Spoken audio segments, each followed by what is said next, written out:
You know, here. What's up? I was thinking about something. What are we thinking about, bro? I was thinking about what's going on in the earth, right? What's happening in our minds? Yeah, and I wondered, why does it matter? We're about to find out. Holy shit.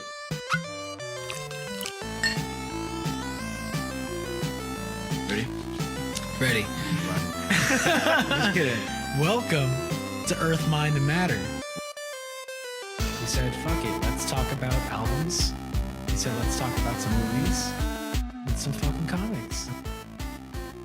This week in the universe, across the internet. So what's up, Javi? What's going on, Frankie? Oh boy, oh boy, oh boy. Do we have a show for you today, folks? January 31st, 2022. Here we are.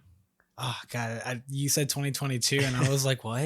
Yeah, man. That's not right. That's life right there, bro. And one day it'll be 2067. Probably be dead. Nah. Damn. Wow. What do you think I'm going to be doing in 2067? You think I'm going to be dead? We probably won't be dead. That's the funny thing. What the fuck? We'll probably be a little alive. Barely alive. Not like the younger folk. But we're here. I'm going to be thriving in 2067. I don't give a fuck. I'll make sure right before it hits 2067, just so I could stand corrected. But here we are, and this is what happened on Earth. In our minds. And why it matters. This is Earth, Mind, and Matter with Javi. And Frankie. Almost forgot to say my name. And we're wow, back. You forgot your own name? Yeah, almost. You need a name tag, buddy? Pretty much, bro. On the mic to remind myself. But yeah, we're back, man. And yo, how you doing, Javi? How's everything? I know we spoke a little doing before pretty this. Good. Yeah. Nice. You know, having our little precursor as we do, but absolutely. It's always good to get in and always ask us how we're doing anyways. Imagine if I said, you know what? I'm doing awful. I'd be like, whoa, cancel the show. Fuck this show. The last 30 minutes, hated it. All you hear is, yo, you okay, bro? We don't gotta do this. Nice. Good to hear you're doing good. I'm doing good myself too. Nice. Thank God. I didn't about to ask, but I'm doing. Yeah, you beat me to it. Goddamn impatient. I answer my own question. Russian own conversation. It's 22, bro. 2022, bro. And yeah, we're here, man. Hopefully you guys enjoyed that last episode where it was a little blast from the past. You can see the development for sure. You know. Yeah. What was your thoughts on that episode that just came out? Episode number 4. Episode number 4, technically, it was our second test episode. Yes, so sir. we skipped the first one for undisclosed reasons. You know, it was easily... I'll just say it. The first episode was too good. The first episode was just too good. We were like, if we release this, then we'll peak too early. Y'all don't deserve it. So we decided to just skip the first episode because we didn't want to peak so early on. So we said, let's do the second test episode because we talked about Star Wars. So we said, yeah, let's fucking throw that in. Hell yeah, hell yeah. But I thought it was a pretty good episode. Yeah, me too. And then it was just very amazing. We were talking about it before, but it's just really incredible to see that with just 3 test episodes going into the first official one, it just sounds incredible. Like in terms of progression, comfort, and flow, we just kind of nailed it down. We're not trying to blow ourselves. It's not saying that we're amazing now and we're so good. No, but like all I'm saying is that we're amazing now. And that's what I'm saying. I'm saying it. Yeah, we're trying to say it without saying it. But just with some practice, we just got better and better, and in our own eyes. So I hope you guys are able to hear that as well. Use that 4th episode as contrast. And yeah, if you're still here after us being so cocky. Hey, tell us you're good at your job without telling us you're good at your job. Start the show now. Anyway, so we're back, and this week I'm gonna be the host for the week. I got a couple topics for you, Javi. Of course, if I didn't, we wouldn't have a show. Yeah. and then we're gonna be discussing later in the A.M.C section a little surprise album, which will be in the title, so it won't be a surprise. But I'm very excited for it. I'm very excited for today's A.M.C section. So please stay tuned. I think it is still a surprise because even if it's in the title, our titles are so long that it becomes the ... anyways. So don't read that shit. don't skip to it. Be surprised, motherfuckers, because some of you may be like, yeah, and some of you may be like, what the fuck is happening right now? So stay tuned. It's gonna be a great show. I hope so. If not, we'll just delete it. And let me tell you, Javi. Let me tell you what we're gonna be talking about today. Okay. What are we talking about today, Frankie? All right. So today we're going to be talking about some pretty crazy things that have happened. One of them being a former CEO of the name of Elizabeth Holmes. Okay. She recently got indicted for some crazy shit. Very interesting. She was gonna be the first female billionaire in the world, and all went down here from there. So that's when we won things. The second thing we're gonna be talking about is DraftKings. Sports gambling is all new to New York City, but not new to the world. It's very crazy and it's contagious. So I can't wait to talk about that. And the last thing we'll be talking about is delivery app workers' rights. So interesting, like Uber Eats, Seamless, Grubhub, all these apps, and the recent fights that people have been doing so in New York City for them to get basic privileges such as using the bathroom from the restaurants they deliver to or from. Oh, yeah. So we're gonna be talking about that, and then we'll be on to our A.M.C section. So nice. Yeah, man. Anything you want to say before the show starts? All I gotta say is that off the bat, I'm intrigued. Nice. I want to know everything that you have to say to me. Nice. And I'll just say, I'm so glad that we're doing this episode right now. Hell yeah. Let's just fucking dive in. Hell yeah. All right, man. All right. After a snowy little storm this past weekend, let's talk some news. So let me talk to you about this Elizabeth Holmes lady, right? All right. This Elizabeth Holmes, I can't speak right now. Let me take a sip of this water. Hold on. Water sipper. Made that slurp extra vocal. All right. This Elizabeth Holmes lady is somebody who is very, very relevant back then and up until recently because she's been indicted. She's back in the news, but it's kind of like not that relevant because it really didn't matter now as much as it did before. I'm going to give you some history on her. She was 19 years old when she dropped out of Stanford, right? Ooh.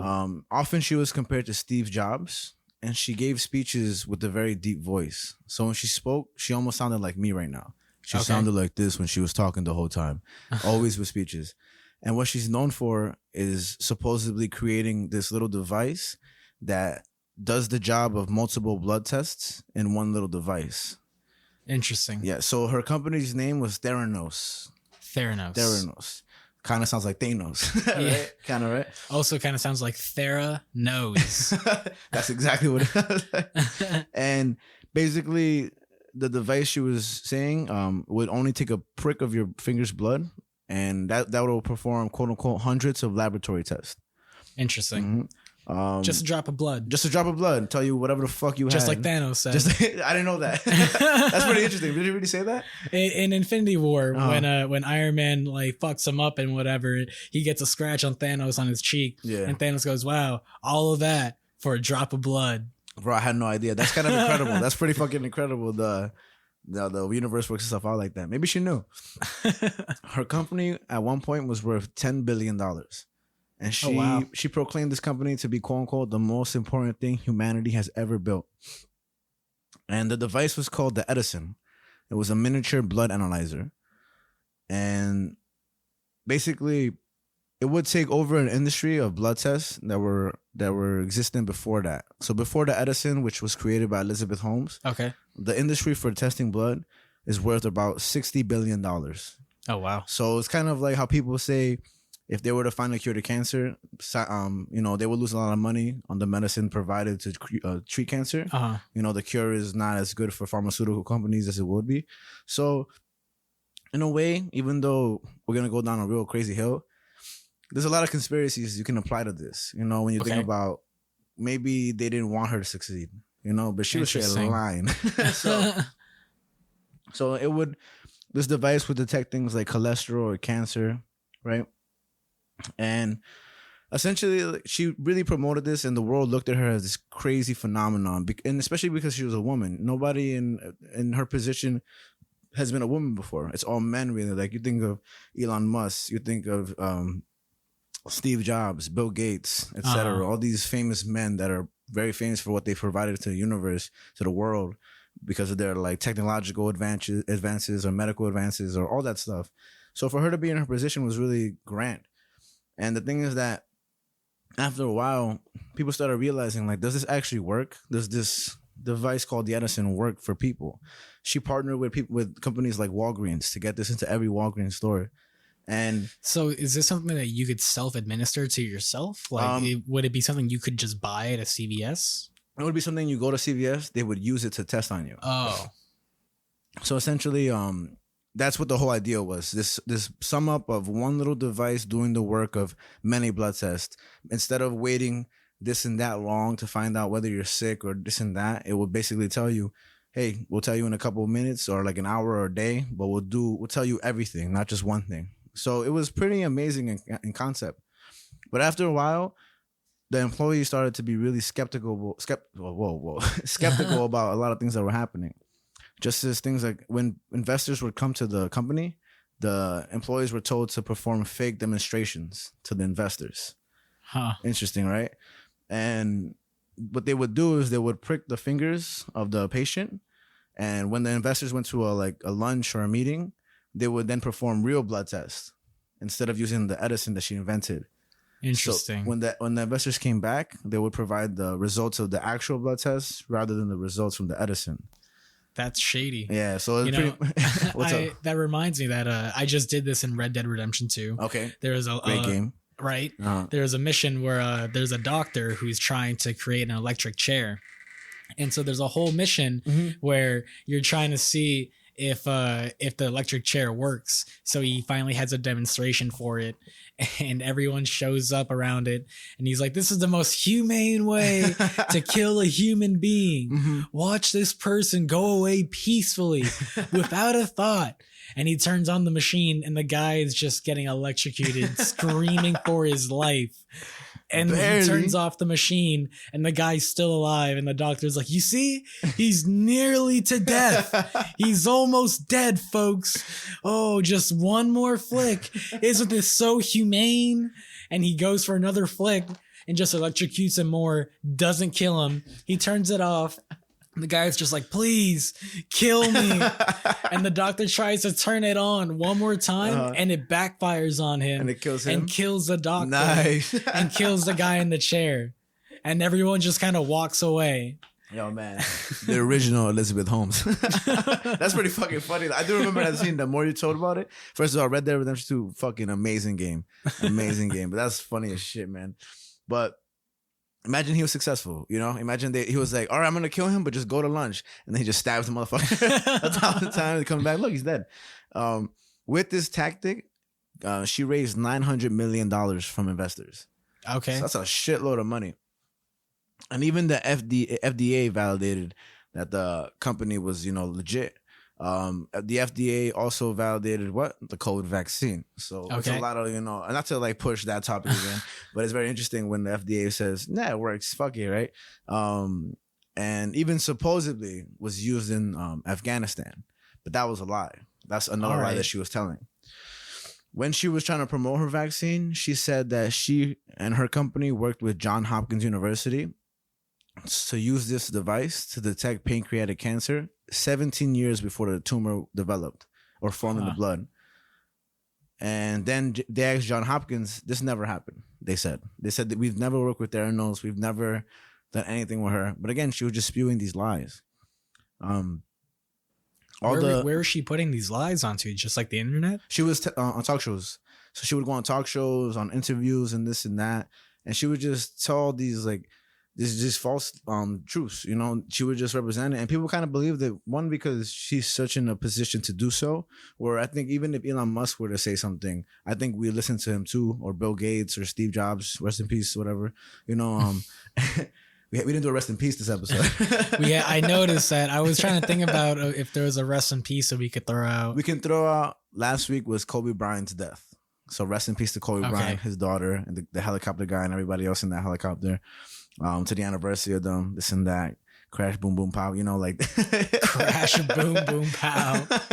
Is rest in peace of them. We miss them dearly, and yeah. So ultimately, she's just lying, and all the results that were bad in the company, she would get rid of those results. Now there's another gentleman by the name of Sunny Balwani. This guy was he ran the day-to-day. What a fun name. Yeah, Sunny Balwani. That's the name of the game right there. Fun names. I would call him by his full name every time I see him. Hey, Sunny Balwani. Hey. Like, yo, just call me Son. Stop calling me that shit. That's his name, bro. He would run the day-to-day operations, right? And he had no training in biological sciences, but he was the software engineer for the company.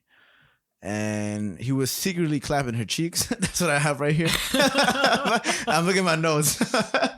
They were secretly dating, so Okay. they kept it on the side, but they were both running the company. And that's not like ethical to like run No. a company together as like a couple. Technically no. I don't know how every pair of people work, but ultimately I guess if you're fucking you shouldn't be working together, But he would do things like fire people on the spot and be aggressive with scientists that produce failed tests. So he would kind of be on his like dictator when he was there in the area. And often the employees felt like they were being watched and were even not forced, but told to sign non-disclosure agreements because they also always saw lawyers and private investigators around the area. And eventually, in 2014, an employee by the name of Tyler Schultz snitched. He was like, nah, he went to the either news source or something. He said, all these test results are very questionable. And at first he emailed the Elizabeth Holmes lady. He said, hey, what is going on in this company? And then her man's Bawani responded very negatively to him. So when he got that, he was like, you know what? Fuck that. I'm going to go to the news. I'm snitching. Wow. He did not take that lightly. Not at all, bro. Yeah, sticks and stones, Tyler shows. Sticks and stones. He really said, yeah? Is that how you feel? I'm going to just fucking tell everyone. What a snitch. Look, regardless of how much he's helping the world, still a snitch, bro. Still a snitch. You're not doing nothing better for your name. Your bloodline and shit. But speaking of blood, Sonny Bawani. the GOAT himself. So, Elizabeth Holmes defended herself. She was saying like, oh, when you quote unquote, when you try to change things, first they think you're crazy, then they try to fight you, then all of a sudden you change the world. And I really want to stress how much she faked her voice. Like there's a podcast where she's on it, where she's speaking like this, like she's talking like this the whole time. And doing a little bit of research and watching some videos, a lot of people say that people who are a little insane or like clinically insane do things like change their voices, and females who speak with a lower voice tend to be looked at more as leaders and, respected more. So that could be a reason she was doing all that.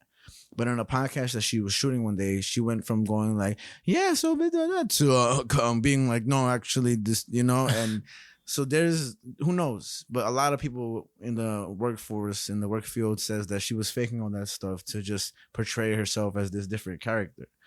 And then I'll go on with more, but really think about it. Like, we don't see a lot of millionaire women. A lot of them do come from like divorces. A lot of women who do. I didn't know that. A lot. If you look up the list of richest women on earth, there are a lot of millionaires in terms of like artists or like just workers and this and that. But top in the world, a strong list of them come from just divorces from very rich men. Which is not to put them down or anything like that, but that's just interesting in itself. So for her to be in this position to be a billionaire is incredible. And for it, what does that say about love and riches? Yo, I don't know. I can't tell you. All I know is that if a woman's doing it, it's a lie. If it's Elizabeth Holmes, it's a lie because she just created this bad image for everybody in the future to pursue that career. Of course, this is a very sexist world. Very unfair advantages for women as opposed to white men, and then men in that what's that word, order. But it's the world we live in right now. But like James Brown said, it's a man's world. But it don't mean nothing without a woman in the world. Something like that. I fucked up the lyrics. Sorry. It's a good song, though. If I knew the lyrics, I would have saved you. But sorry, you just got to drown there, buddy. Fuck, yo. I'm so sorry. Rest in peace, James Brown. There's our rest in peace. Facts.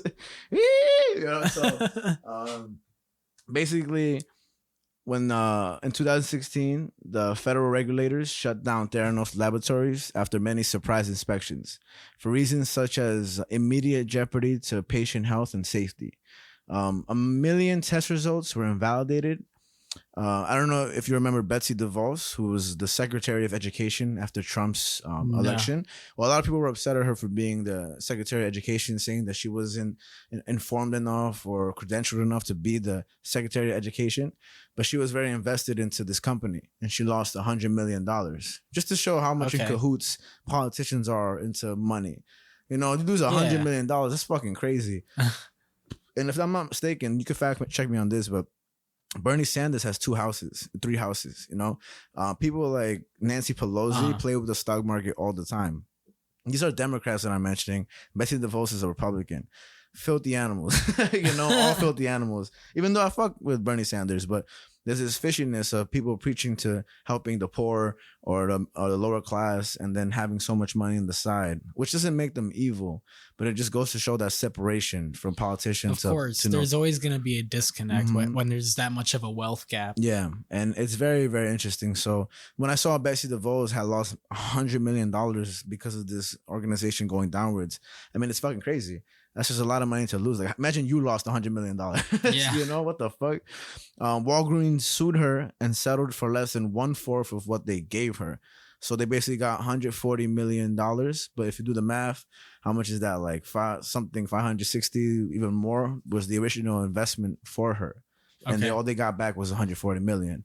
Yeah. And it's crazy because at one point, of course, the company was worth $10 billion. Now it is worth nothing. And damn. And my whole spiel with this is that it's a real riches to rags. Yeah, ultimately. And I wouldn't really care, because when you watch things with people fucking with money, it really doesn't matter for me how rich people get affected with this. But what matters to me the most and everyone is that she lied to people about their health. People depended on this to see if their health can be better. And when you fuck with people's lives like that, that's when you're like, no, you should probably be found guilty of something, because you're promising this beautiful, device that does nothing. And it's crazy how this all happened. And this is not too long ago. On January 3rd, 2022, she was finally found guilty of 4 counts of fraud. Okay. She was originally charged with 11 counts of multiple things, which I'll explain in a bit, which is crazy how she lied about everything and only 4 counts of guiltiness, She'll still be in jail for a long time. While in the courtroom, deliberations took 50 hours within 7 days. And originally she was charged with 3 counts of wire fraud and 1 count of conspiracy to commit wire fraud by lying to investors so she could raise money to her company. There was other counts that she wasn't found guilty on because the jury couldn't decide whether or not to pursue that. Interesting.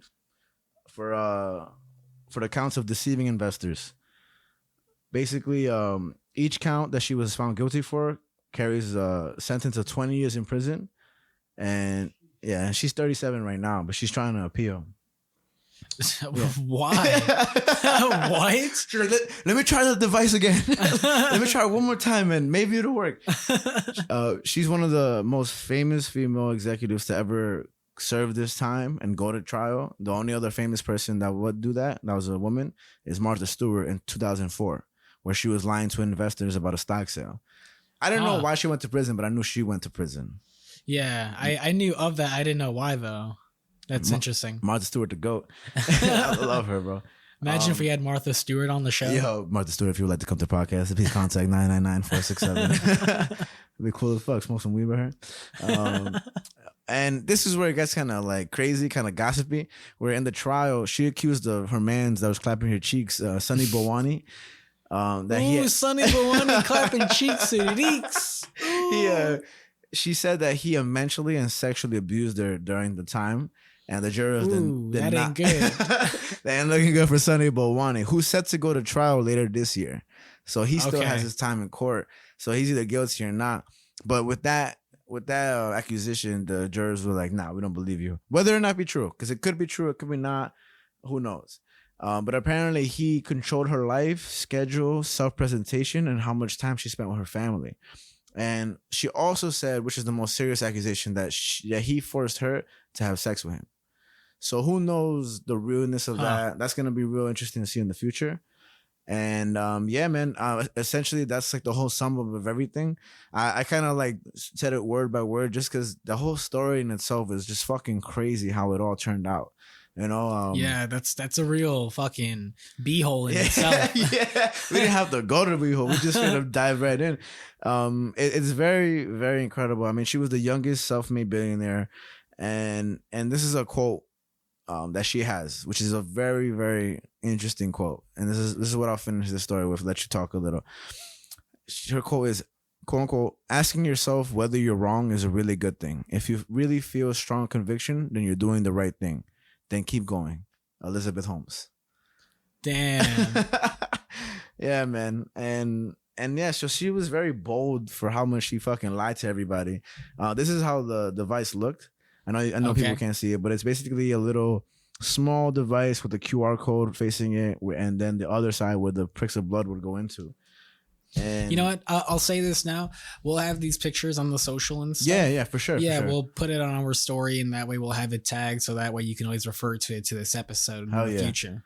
Hell yeah. And yeah, so that's pretty much Elizabeth Holmes' story. I just felt like it was an interesting one because I've heard about her in the past, and I just thought it was kind of coincidental that she just got brought to justice right now. So what do you think about that whole fucking, again, like you say, the beehole of a story? Because I can't believe it, man. All I'm saying is I can't wait for the movie adaptation of this. Yo, the movie to this is gonna go crazy. Yo, Charlize Theron, I want her to be Elizabeth Holmes. I kind of see Scarlett Johansson as being her. I'm not gonna lie to you. Oh yeah, you see ScarJo? Yeah. I didn't know you knew her like that on a personal basis. ScarJo, can you get on the podcast? Clearly, you're good friends with Javi. That's bad. Is this a thing? People call her ScarJo? Yeah, that's a thing. That's fucking hilarious, bro. What?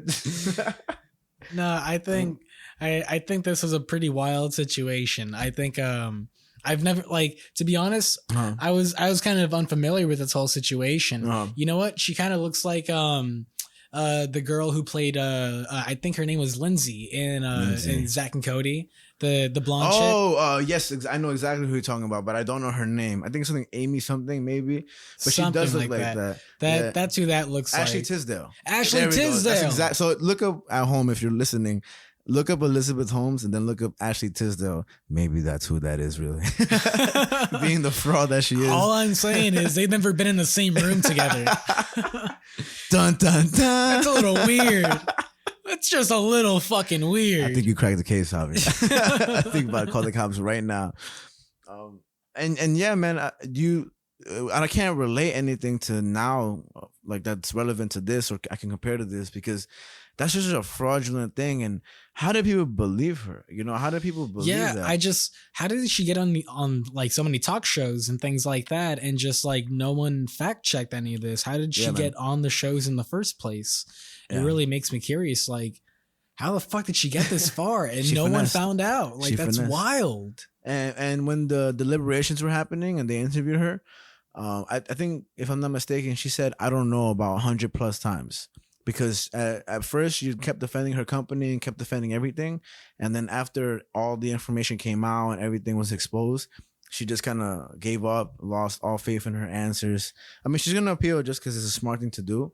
Is it though? Is it though? The way you asked that. Like, no, bitch, just go to jail. Like, is it though? You know what? Maybe not. But with ScarJo, I hope you get a roll of this. That's so funny, bro. I never heard that before. It's like A-Rod, Alex Rodriguez. You know? I'm surprised you've never heard of ScarJo. Never.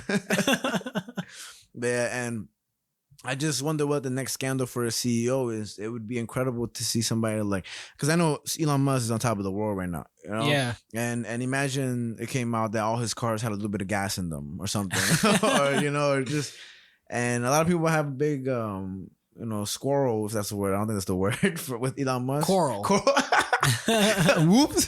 That's why you're here, Javi. Big quarrel with Elon Musk because, I mean, of course, he's, I think, one of the richest people in the world, you know? Yeah. So it'd be crazy. He's a weird dude. He is a super weird dude, but he smoked weed on a Joe Rogan podcast. So, and his stock sales went up after that. So it's very interesting. It's just super incredible that whole thing can happen. And maybe it's just because government is not as advanced as, science, private science or this or that. I mean, who knows? But but she finessed for a long ass time, and she was technically a billionaire to her world. So did she ever work with the government? So being that the FDA approved it, that could have also been a lie that they approved the whole device and stuff. Because I know when she said that she sent them to Afghanistan, that it definitely was a lie. Like, she definitely did not partner with them. The soldiers themselves have said that they've never received that technology to use in the field. Having it been approved by the FDA, I think that's the one thing that I think I'm not correct about. But I assume that if the FDA approved it, that Walgreens would accept it. Yeah, that's why I say it is, and that's why I bring up the COVID vaccine stuff, because the booster wasn't approved by the FDA off the bat, and there's a lot of very, very complexities with that. So I'm not blaming the FDA like they're supposed to get everything right. Yeah, but it's just very interesting how things change in a second. So it's just a disaster situation. It's just, nobody wins. And it just sucks more so in the more serious sense for the people that relied on this, because people would love to find out if they had cancer like 17 years beforehand. I mean, that's such a promise to give somebody. Yeah. Because I imagine somebody who did use those tests eventually got cancer and were like, wait, I thought yeah, so, I'm sure that would like really mess with you, like, psychologically. So I don't think she's doing enough time as she will, because then there's things like good behavior and all that stuff. Is she gonna get sued by anyone? I'm sure she already is gonna get sued countlessly, but this is like a federal case if I'm not mistaken. So at this point, she'd just be going to jail for that long.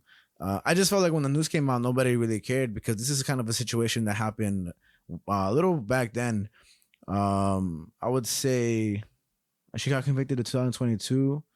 I can't really say at the moment when this whole thing came out, but it was a while back. It definitely isn't relevant to today.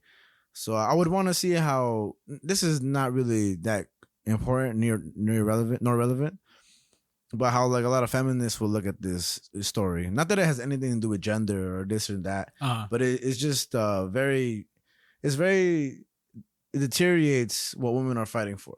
Because I do think when you're a woman in position like that, like, you're kind of a pioneer in a sense, makes sense, and when you're lying to people and this and that, you kind of ruin the credibility of future scientists and anybody that wants to be in the same position as Elizabeth Holmes was. Not that men have this clear entryway or this and that, but there's so many men in the field of anything. Just it's almost a bit of an like oversaturation of men.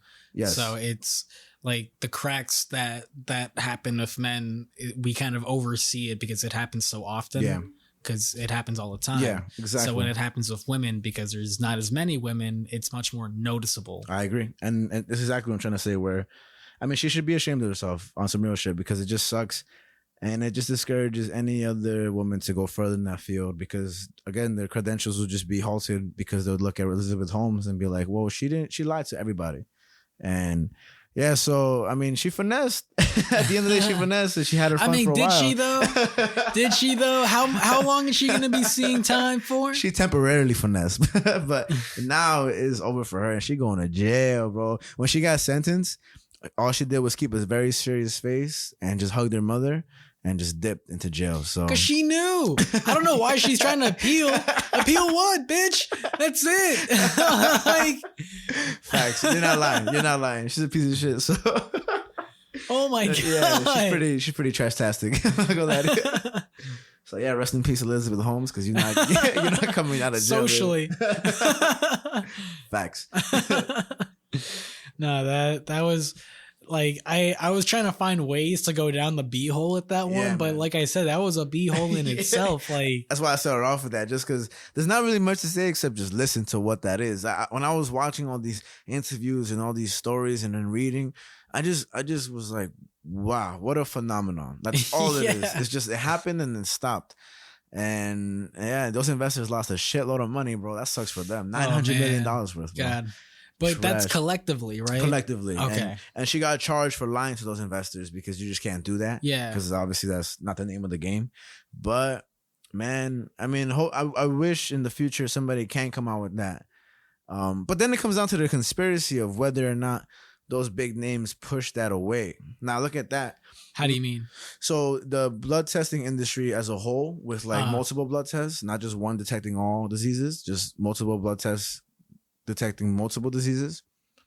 What if they suppressed her technology to not interfere with their current profitable tests, right? Okay. Like I know it's like a long like stretch, you know, but what if they were like, hey, we don't want her to be the one that makes us all go out of business, so let's just say her shit didn't work, you know? Yeah. And have the FDA not approve it, and have, you know, Big Pharma be like, nah, it doesn't work, have people lie. What if Tyler Schultz is a liar? The guy who snitched? Yeah. That's a huge conspiracy, but I don't see it being not true. You know, I'm pretty sure it isn't, but that could be a very real thing in terms of, again, when people were saying like, I found the cure of cancer, and then they shoot the guy who found the cure of cancer, and they're like, how about you find the cure 25 years from now? We're still making a lot of money, you know? I mean, that's ultimately what it comes down to. It's just money at the end of the day. That's really what it is. Yeah. Because I mean, why did her company reach $10 billion? You know, because it would help a lot of people, but people are going to pay for it. And then it comes down to, I don't know if you remember this guy. Fuck, I forget his name, but he made the EpiPen. He rose the price. Okay. You remember that guy? I don't know if you remember. Are you talking about the douchebag pharmaceutical guy that raised the price? Like, I know it's like Scafield or Scarfield or something like that. Like, but yeah, that dude's a scumbag. Yeah, man. Oh my God. I actually wrote an essay about him a long time ago, not defending him, but more so kind of looking at the method of what he was doing. He is an asshole. What they call him, the king of pharma, the pharma boy or something like that. Yeah, like pharma boy, something like that. Let me look him up real quick. Martin Shkreli. And before motherfuckers get mad at me for being like, oh, pharma bro, that's what they call him, pharma bro. When I was studying him in college, the reason I did was because they want me to write a story on capitalism, right? Okay. And obviously a more detailed version is capitalism. But what they hired him to do is to make their company as much money as possible. So when you look at what that means, it means make us as much money as possible. And what he found, simple as that. Exactly. So what he did when he raised the price, he himself said, if you contact me directly, I will give you the EpiPen for free. I will give you the drugs for free, because his sister actually has one of the rarest diseases in the world where she needs a bunch of medicine herself. And I didn't know that. Exactly. And when you really look at what he got found guilty too of something else, which is really funny. And he cried in court like a little bitch. And I forget what it is, but ultimately, like, his job was to make that company the most amount of money, and he did. And in doing so, people were like, this motherfucker. I mean, he did raise it from like $70 to like $300. Like that's fucking really crazy. There's no defending that. But again, if somebody's job was like, hey, make me the most money, and they do, and then the people have a problem with it, you still did your job. He just went about it in a very douchey way. So for people that don't know who Martin Shkreli is, look him up, because it's an interesting ass story. I mean, we can probably talk about it in the future. That's a whole story in itself. Hell yeah. I really appreciate how he talks in interviews. I really, really like how he talks in interviews. He's really full of himself. Yeah, like, hell yeah. Oh my God, he's so cocky. Like, holy shit, I just want to smack the fuck out of him. Oh my God. And the thing is that he's such a great speaker. He's such a careful and great speaker. I agree he's a douchebag, but it's just something about when people can back it up. I've always hated cockiness if you can't back it up, but it's like a cocky athlete. If you're able to really, if you're just saying like, I'm a dunk on you. I still hate it if you can back it up. I don't give a fuck. I'm just like, you're like, all I hear is that you're a piece of shit. Like, that's it. I guess we won't be having Martin Shkreli on the podcast. Fuck that, dude. Martin Shkreli, come on Mask NYC and look up on YouTube Mask NYC, MSK NYC. It's my own podcast. And yeah, so it really, I guess you can kind of put them in the same, petri dish of lying assholes in science, medical fields. Mm-hmm. But it's incredible. I mean, they're both white, so I'm not surprised at that point. And it's incredible what people can get away with in this country. And more so than ever, there should be somebody checking on that. You know, they should have been as checked on then as they were when they were being found out to be liars. I'm talking about Theranos, the company, you know? So there is some fault on the government and the FDA and stuff like that for allowing that to happen. I feel like there's a fault on everyone. Everybody, especially Sunny Balwani. Yo, that dude. Man, I thought he was so cool, and then you told me the allegations of like him forcing this, and I'm like, oh no, maybe this guy isn't cool. Yeah, you really gave him big hopes. With such a cool name like that, why do you have to ruin it? He's a piece of shit. That's why. I can't wait for his trial though. His trial should be really interesting. I don't think they're gonna be publicly shown because I think it's a federal case, and I love watching the cases live and in the flesh. So. Okay. Whatever. I'm just remembering this. This is going down the b-hole a little bit, in the realm of shitty asshole CEOs. This is a small update of the Microsoft acquisition of Blizzard. Yeah. If you listened to last episode, if you didn't, go fuck yourself.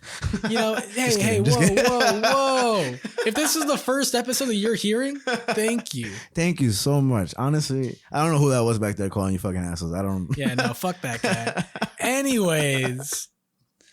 There's rumors that Bobby Kotick, the CEO of Activision Blizzard, is going to step down, but that he's going to get a severance pay of anywhere from $250 to $300 million.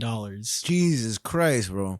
Jesus Christ. For having a company that, to recap very, very briefly, that was such a, I would say maybe sexist company or maybe just a disrespectful one to women. Again, the ratio was 80% men, 20% women. They had a staff member kill themselves because her picture was passed around, a nude of her. Yeah.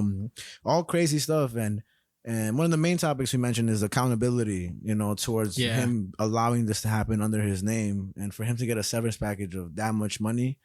I mean, come on. It's like rewarding this motherfucker for doing a terrible job. So that's interesting. I don't know. Hopefully it's just a rumor, but it's probably true.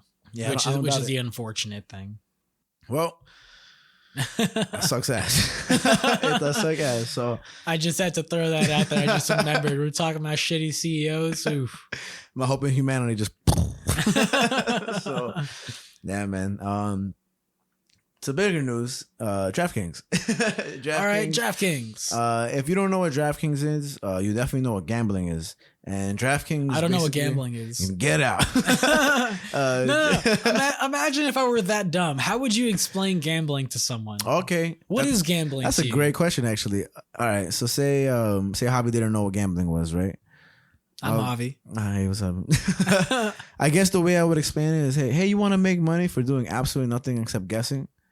Oh. All right. I'll stop it there. And that's you how I almost got me right there.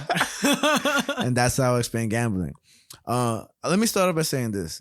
If you are a good and great gambler making a lot of money, whether it be cards or sports, you better be making a lot of money. But if you're not that good of a gambler, off the bat, I just want to say this. Be careful with your money, and gambling is a very real serious problem. And before we even get into the DraftKings, I was going to do this at the end, and I will do it at the end still. The national helpline for gambling addiction, the number is 1-800-522-4700, because motherfuckers lose their houses, their jobs, their lives, and it's a really sad thing. So I'm going to mention that again one more time at the end for you gambling addicts. But it's a very crazy, crazy thing. I have some information here. This year... Real quick. What's up? Do you think that if you're good at gambling, are you a good liar? Is that ultimately the correlation? Like, gambling equals lying? I mean, let me just guess, because I have no information on it. I don't think so, but I'm not going to put down the fact that it could exist, because I see poker, right? You have to have a good poker face. Yeah. Right? But with sports gambling, let me tell you this. I hope I'm not a good liar, but I made $500 this past weekend. Okay. Last weekend off football, UFC, and basketball. Nice. So I made $500 off bet. I felt like a $30 bet, $10 bet, $40 bet. And I was pretty happy with that, man. $500 is $500. Yeah. You feel me? So I ought to be addicted. But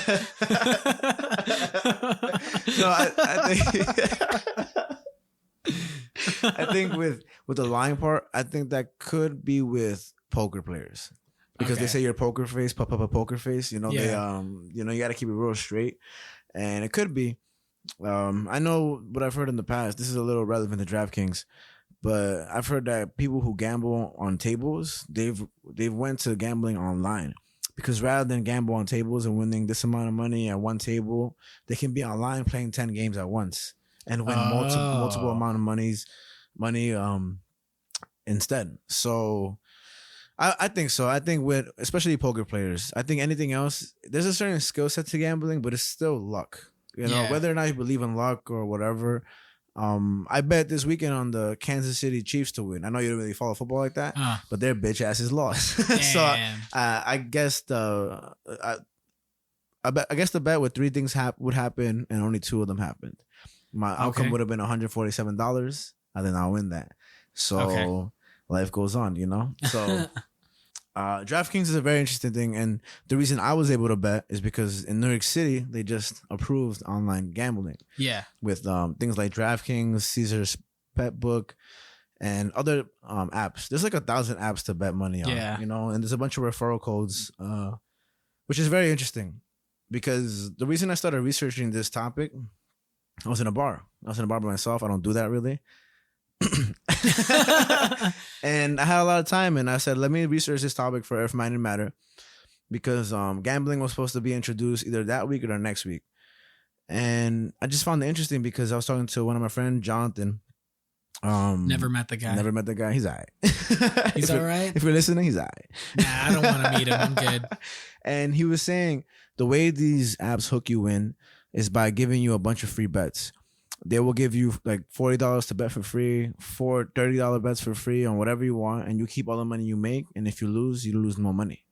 And he said the reason they do this, obviously this is his speculation, but I think it's very convincing, is because once you hit once, like a lotto or like a roulette or a slot, but in sports betting, once you hit once, you get that oomph, you know? You're like, I'm pretty fucking good at this. I'm God, man. I predicted all these outcomes, you know? And I thought that was very interesting that he said that because I think it's true. Yeah, you definitely get a bit of a gambling high. Yeah. And especially if you win things like $10,000, man. Imagine you win $10,000, how much of your problems are fixed through that money. Because money does fix a lot of problems. But this year, 45 million Americans are expected to wager $12 billion. Jesus Christ. Sports betting is now legal in 30 states.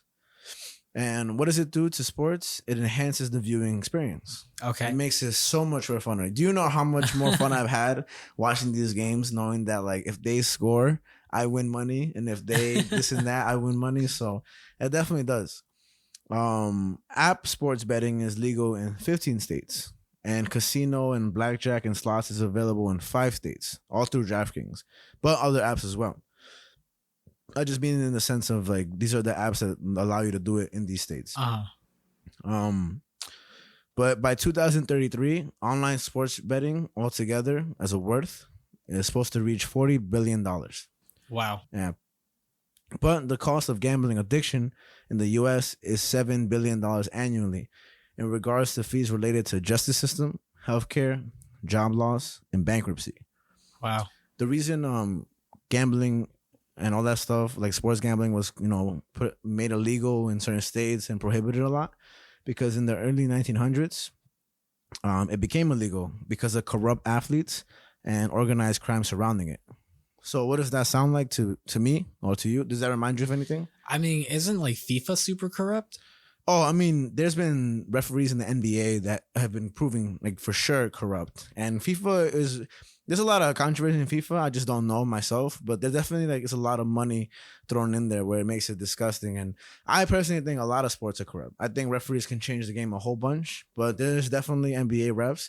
I think one ref took the fault for a lot of it, but they have fucked with a lot of players, so it's pretty unfortunate. And when there's a lot of money, I mean, I can't blame them. I can blame them for sure, but I can't blame like the rise of it through other people wanting to make money. Yeah, it just makes sense. Yeah, and.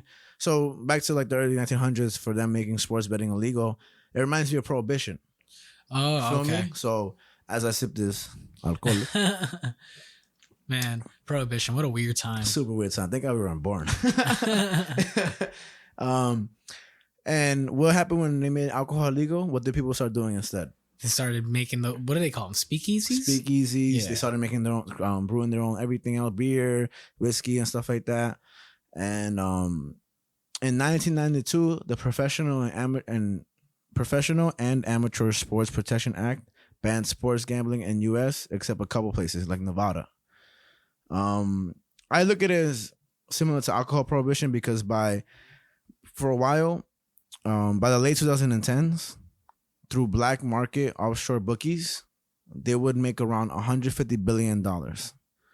That's like bookies that aren't part of the government, this and that. And ultimately, that's the whole thing about gambling. When you do it through other third parties, that the government isn't getting their cut. That's why it's illegal. Not because this or that, or like, think of any reason you think it's illegal. The only reason illegal gambling is illegal, I know it's kind of silly to say, is because the government doesn't get their cut of the money that you're making.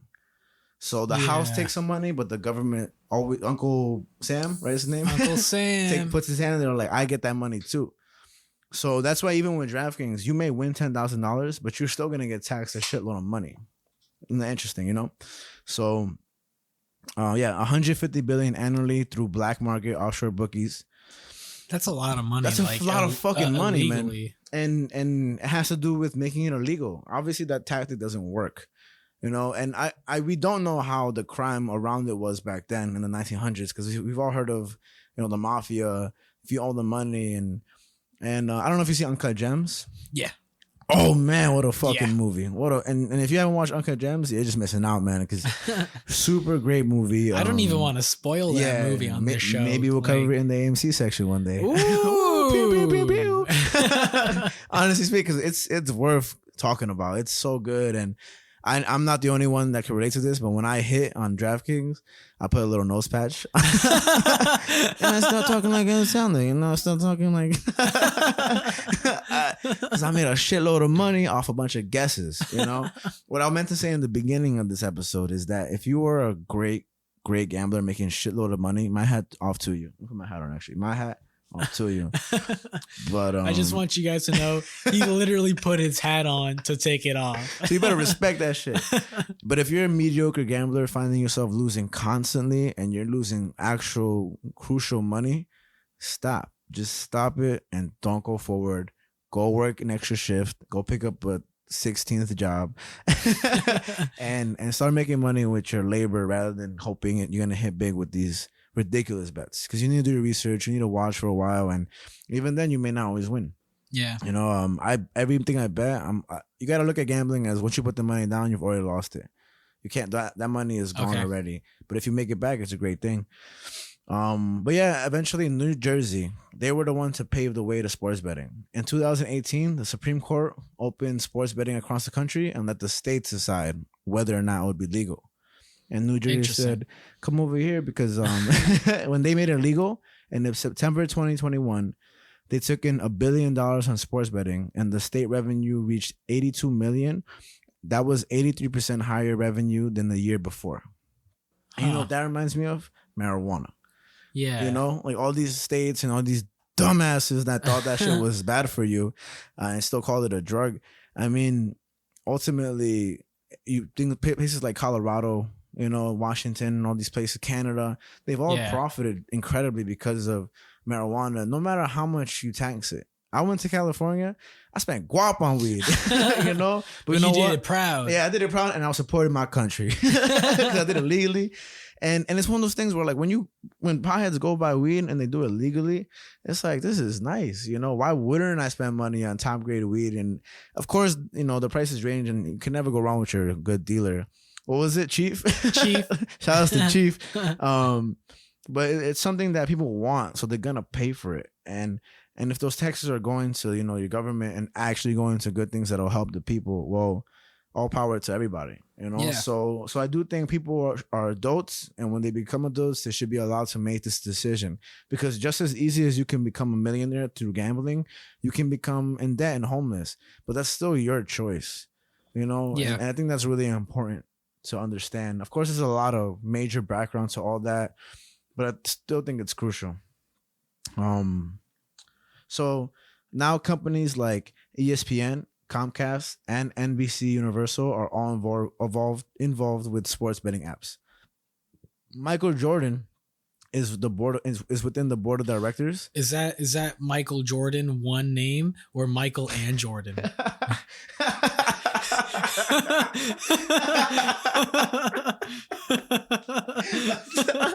That threw me off like crazy. I don't know. That's 7 billion people. You asked that so seriously. Michael Jordan. Shoe man. That really got you. I just didn't expect that shit. You know, like, wait. We gotta be sure. Michael Jordan is within the board of directors and partnerships with the New York Giants and Detroit Pistons through DraftKings. Ooh. Right?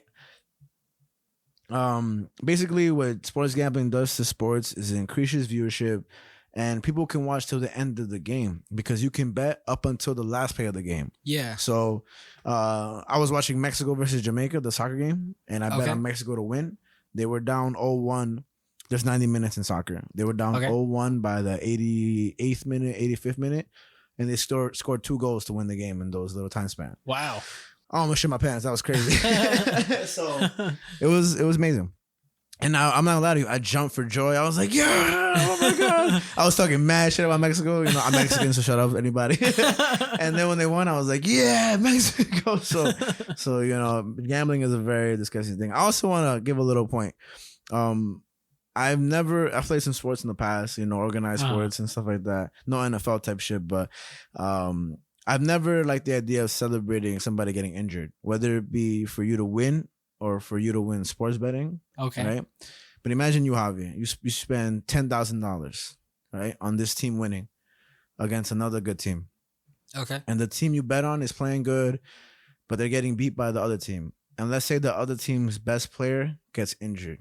And you start seeing your team win, and it's looking like your team's going to win, right? Yeah. I can see why some people celebrate injuries then. It's disgusting, you know? Yeah. And there have been times in the NBA in particular, because they're so close to the court, where people are like cheering when the opposing team's superstar gets injured. Really? Super disgusting. Wow. Like to the point where like they'll fall to the floor and they'll grab their knee and then they'll bring out what's that thing where they bring the gurney? The gurney. I don't know shit today. Thank you so much for being here. Where else would I be? They'll bring out the gurney and the fans will be like, yeah. And both teams will look at the fans and they'll be like, why are you cheering? Like, why are you cheering this guy getting injured, you know?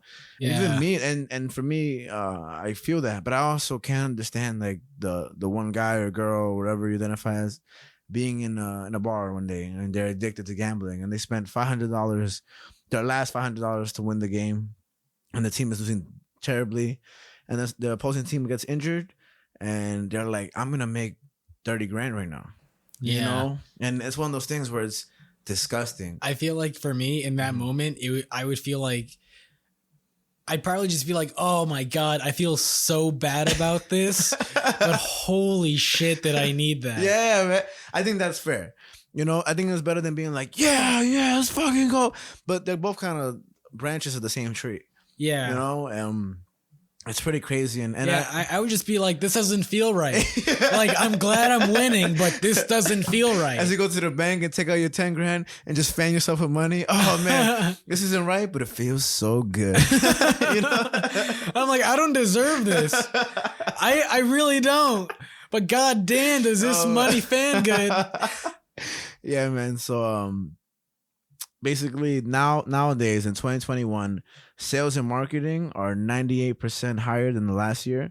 And in 2020, before 2021, DraftKings spent more than $495 million on sales and marketing. They are an authorized gaming operator of the NBA and MLB. But they've also partnered with the NFL as well. Okay. So these guys they very much acknowledge that sports betting thing, of course. Yeah. And they partner with them. The only like thing I have with that quarrel, the only quarrel I have with that is that sports gambling is a very addictive thing. And for them to promote that is crazy. I've always had this in my mind. I'm sure a lot of people do. I've never agreed that stadiums should advertise alcohol in their places of where you play. Interesting. Like, why, where somebody plays baseball, NBA, NFL, golf, where they bring their kids, what does alcohol have to do with any of that? Huh. You know? I know it increases enjoyment. I've never thought about that. It increases enjoyment for sure. But why would you need to have beer in a place where there's families, where there's children, where it increases vulgarity of words, where it increases physical violence, where recently a fan got ejected from a game in the NBA game because he was calling Carmelo Anthony on the Lakers. He was like, "Get in your corner, boy. Keep shooting, boy. Come on, keep doing that, boy." And he kept saying that Carmelo Anthony, and Carmelo Anthony got pissed. And he went up to him and they got ejected. That fan is now banned for life in that stadium. I don't know about NBA and the whole NBA, but he's banned for life. There's a lot of situations where fans get banned for life, but that one, when I read the title, I'm like, let me see what he did and what he said. And that word, when you say boy and this and that, especially to black people, specifically to black people, it's very offensive. It's very like historically offensive. Yeah. And you can see why he got really upset with this asshole, you know? Very interesting. And and that's where it comes down to, where fans feel so entitled because to an extent they bought tickets, but when you start saying stuff like that and you start hearing racist remarks and this or that, soccer has a very disgusting history of, like in Germany, where all white team will have a black player, and on the sidelines when the black player goes into the corner, they'll hear things that are just offensive. Some of them being like monkey or da da da da, you know. And it's disgusting because how do you have somebody who's playing for your country and is German, or if not, you know, playing for your country regardless, and still treat them so disgustingly and terribly? And what would make that worse? Alcohol. And I've always felt when you see an NFL team and then you see sponsored by Bud Light, you know, or like put like the logos on the cans, you know? Yeah. I mean, little kids become sports fans often because their parents, more specifically their fathers, are sports fans. And they start repping that like logo. Then they see their logo on beer cans. And so what are they going to do in the future? Consume alcohol. Yeah. So it's just one of those things where subliminally, I just think it's feeds inappropriate. One another. Yeah. And I've never felt that. I've that one thing I want to study, hopefully write a paper on it one day and really like get involved with that, because I do think it's a disgusting thing that'll never stop because it makes so much money. And I feel like this coincides with the whole DraftKings thing. Like, why are you partnershiping with this company that eventually will make people homeless or like in debt majorly? So, I mean, for me personally, like the way that I look at it is just with gambling as a whole, especially when it comes to sports and things like that, it's just like, where do you separate it at a certain point where, because you've mentioned the fact that people are okay with celebrating the fact that fans, or not the fans, that the athletes are getting injured and things like that. Yeah. When do you separate this from being a sport versus being like something that you're just watching animals do? Oh, like, wow. Yeah. That's a really great question. You know, I watched Squid Game not too long ago. Nice. Red light. I never watched it. I'm not going to act like I see it. I was like, did you watch it without saying anything? What the fuck? I just hear the trends and stuff like that. I'm hip. You go for one move, you break your hip. Facts, bro. We're old now. But continue. No, because it's like, when does it become a certain point that we're just paying for this sort of sick entertainment of like, we want people to get injured and we're watching to the very last minute because we're looking out for our own personal gain? Yeah. Like, does it take away from the sport itself? Because are you watching because you care more about if you're going to make money, or do you care more about the actual sport, the game? True. Who's going to win? Who's going to lose? What matters more to you? Yeah. And I think like for you to be saying that betting and things like that increases viewership and things like that. True. It definitely shows that money just runs things. Everything. It's so interesting to me. It's just like people are so willing to treat athletes like animals almost, to just throw them into the ring and throw a couple of bucks and say, all right, I'm having a great time. I got that one. It's like horses and dogs racing. Yeah. You know, gladiators in the past in Rome, they were slaves. They were often slaves. I found that out recently, and I like that you bring that up, exactly what you said, because not too recently, LeBron James was on TV, and he had spoken out politically. And there's a reporter or somebody that was like, hey, that guy just needs to dribble the ball, and we'll do all the talking about politics and stuff. And then LeBron was like, we're not going to just shut up and dribble. We're more than athletes, right? Yeah. And so that started a whole movement, because they were saying the athletes should have a voice, that they are people, they are humans, of course. and they shouldn't be just told to do their jobs. But then when they were talking about China, there was a whole controversy where they didn't speak on China's. I forgot what exactly they did with the NBA. There was a lot going on, but they were kind of silenced when it comes to speaking about China, because China feeds into a lot of money into the NBA. So they kind of contradict. I didn't know that. Oh, that's a whole thing. We can get on to the next time when we talk about it. We can do some research. But now you can see the contradictions where like, hey, we're not going to just shut up except until it comes to China. Then we have to shut up because they make us so much money. So it gets really complicated with that. It's like John Cena apologizing to what was it? He apologized to China because he called Taiwan a country. And he I think I remember seeing that. And he apologized in Mandarin because a lot of his money comes from China. The Fast and Furious movies. What was the movie? That's the movie. Yeah, he was in Fast and Furious. It was so funny. I saw Fast. I think it was Fast 10, the last one, right? The Fast 10,000. This is 1,000. Yeah. Yo, that movie was ridiculously funny. I heard they went to space. They go to space at some point, man. It's the most ridiculous shit.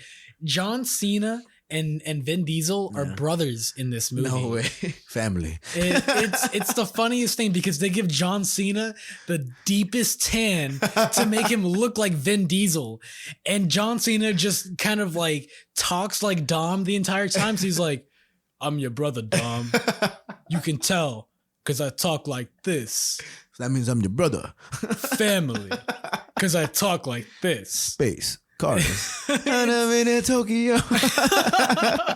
It's good. I never watched I watched like a fourth of the movie, so I could do that. That was I don't keep up with the Fast and Furious movies. My family is watching it on Christmas, and I woke up to them watching it. I was like, I guess this is what we're watching. Yeah, man, it's kind of ridiculous how far they've come. And I mean, that's all about money, but I couldn't see the fun in that. I can see the fun with that. Yeah. But to me, that was like when Alvin and the Chipmunks made a third movie. I'm like, we get it. We get it, bro. Please stop. How you putting out albums, bro? Like all you do is let us squeaking the voices of famous songs. Like, bruh, I was so mad because the first one was like, oh, this is dope, this is cool. And then they got a girl chipmunk, and then they got a brother chipmunk. I was like, oh my god, bro. Thank God they didn't make 10 of those shits, bro. Oh man, fuck Alvin and the Chipmunks. Wow, I didn't know you had this hate for the Chipmunks. Damn. Talking about corals. Fuck out of here. Fucking gonna be so mad with that shit. Oh my god. But anyway. Damn, I'm sorry for any Chipmunk fans out there. Don't come on the podcast, Alvin the Chipmunks. I don't want you here. We're gonna start the podcast. The next podcast, we're gonna start it Alvin the Chipmunk voices. We're here. I remind in 2020, 22 million Americans bet more than $6 billion in the Super Bowl. 880,000 of those bettors have a gambling problem. The Super Bowl is in February 13th. Starting tomorrow, February 1st, next month. So on February 13th, the Super Bowl will happen. My money's on the Rams. You heard it here first. So it's the Rams versus who? The Bengals. The what? Bengals. Exactly. Bengals. That's how often they don't make it to the fucking Super Bowl. That's why I lost my money on their bitch ass. It's going to be the Rams versus the Bengals. It sounds like a bag of chips. Bro, oh, you want a bag of Bengals? Want a bag of Bengals? Yeah, I like a bag of Bengals. All right. Got them today. Yeah, man, they're going to the Super Bowl, and I got my money in the Rams, so I'm 880,001 of those bettors with the gambling problem. No, I'm just kidding. And what betting allows people to do psychologically is escape feelings of anxiety. And when they're gambling, they're able to make limits on time and money spent. 2 million Americans have severe gambling problems, and 4 to 6 million have mild or moderate gambling problems. The people who often have gambling problems are young people and former athletes or current athletes. Interesting. Yeah, so actually I had my girlfriend Beatrice say this to me earlier.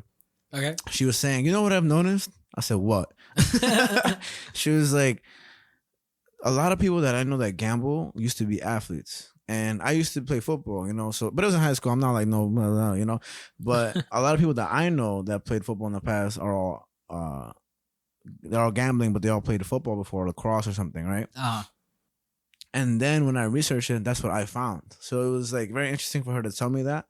and then hear that about like, you know, people I know and see this on the fact on the news that these are it's like people who enjoy spicy foods. People who enjoy spicy foods are often risk takers. Okay. So I didn't know that. Yeah. And now you do, Javi. I like spicy food. I guess you're a risk taker. I don't want to tell you. And yeah, so it's very, very interesting. That whole process of DraftKings and yeah, DraftKings is an Irish bookmarking holding company created by the merger of Paddy Power. Ain't nobody care about the information. But they do have 6 million registered users, and they bought out a different company of sports betting, and all their users went to DraftKings. Okay. They're worth right now $38 billion. Oh wow! And still half of that Microsoft Activision that's pretty acquisition. Funny. Yeah, man. And yeah, like I said recently, 1% of the adult population in the United States has a severe gambling problem. And yeah, eventually 6 to 9% of young adults experience problems related to gambling. Scratch that. All right, I'm chatting now. But essentially with the DraftKings, that's really what's happening. But what I do want to talk about is self-exclusion. Do you know what that is? Not really. Sorry for saying nothing back then, because I said absolutely nothing with those facts. But that's why I really got into this topic also, because what self-exclusion is if you do have a problem and you realize that you yourself can't handle this no more, you can sign up for something called self-exclusion. And the definition of it exactly is designed to help individuals who experience difficulties associated with gambling. What it is also is to request to be excluded from legalized gambling within casinos and off-site venues. Ultimately, if you sign up for self-exclusion, when you go to a casino or you try to place a bet online, they'll have your face and information saved, so they won't even allow you to enter because you signed up for the self-exclusion. You get me? And it's the whole intent of it is to help people to stop being addicted to gambling.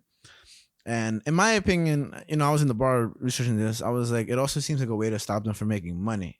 But I think, you know, looking at it now, I really think it's an important thing to do, because that's like, it's such a humane way of not making money. Yeah, it really, you know, ultimately that's what it is. So I don't like the idea of face recognition being a way for them to identify you, but really, I think it's important because you can self-exclude for months, years, or lifetime. If you self-exclude for lifetime, you'll never be able to repeal it or appeal it. Now, let me ask you this, Frankie. What's up? Do you use Face ID? Shut up. Shut up. Whoa. I don't want to hear that shit right now, man. I don't gamble $10,000 without opening my phone. But I guess you have a point. Oh, I got.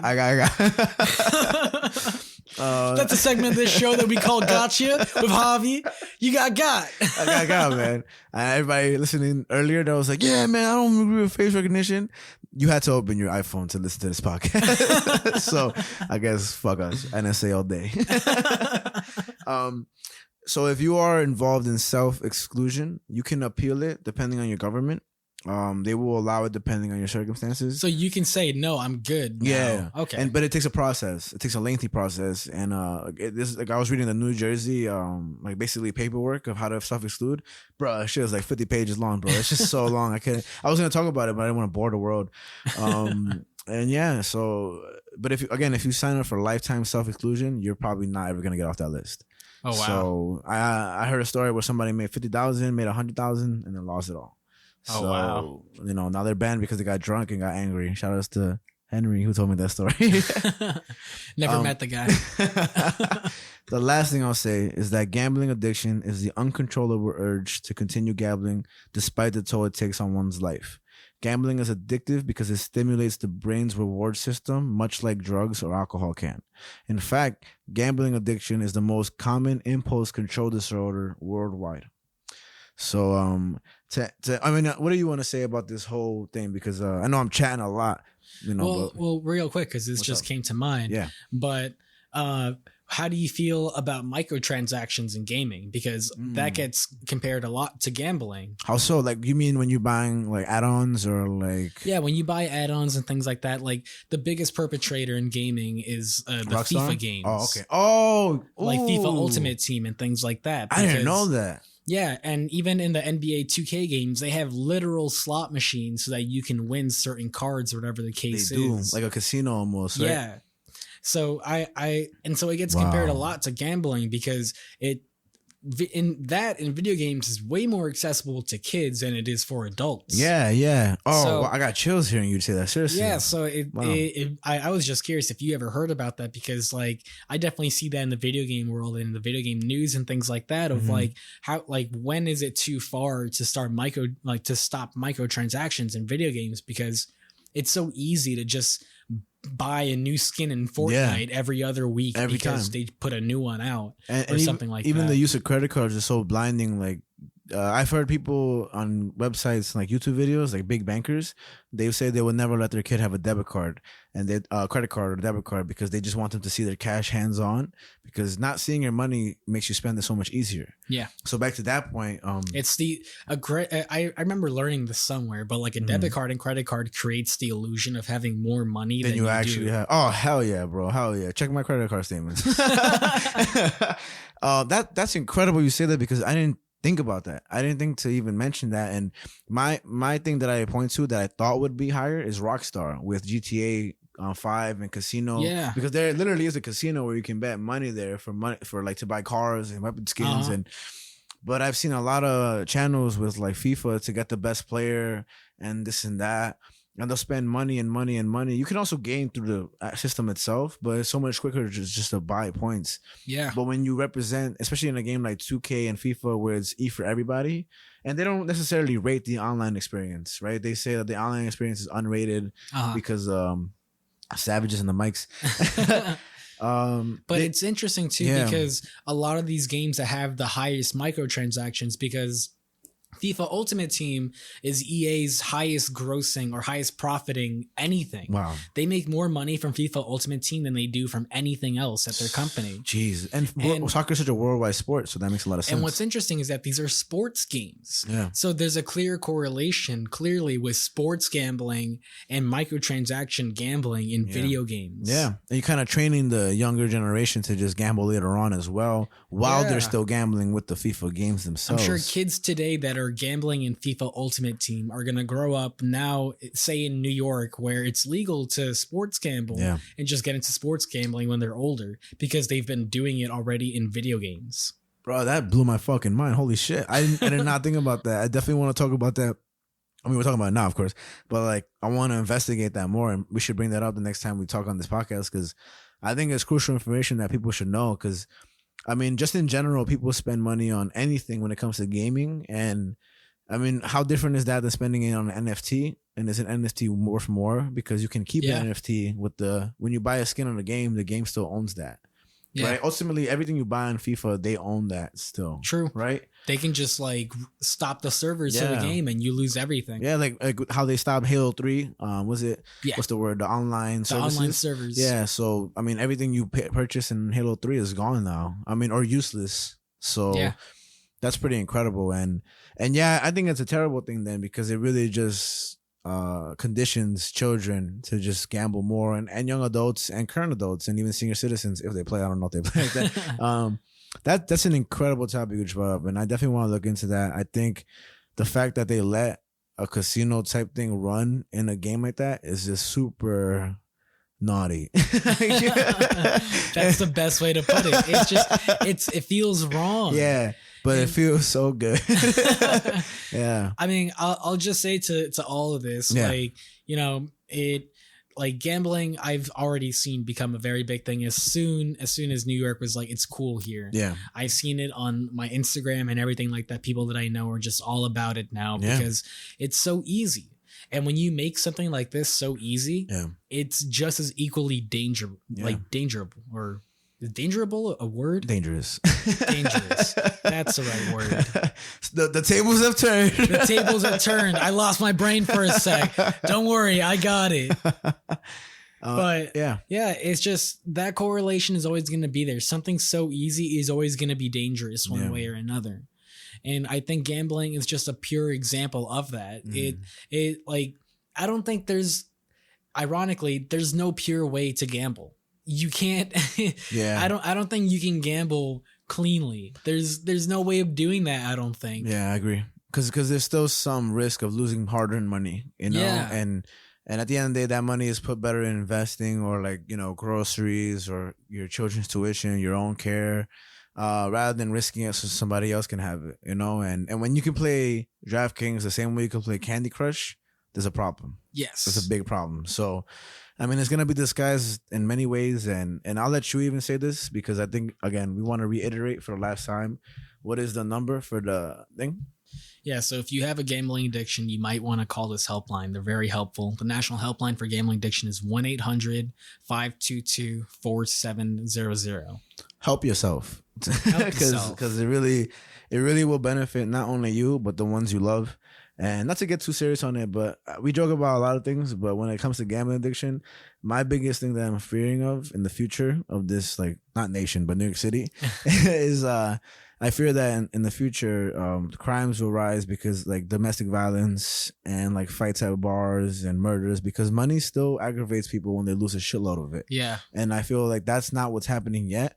But eventually you'll start seeing more aggressive behavior towards losses rather than celebrations. You know, and that's gonna be something that's gonna be very interesting to see, and I hope doesn't happen.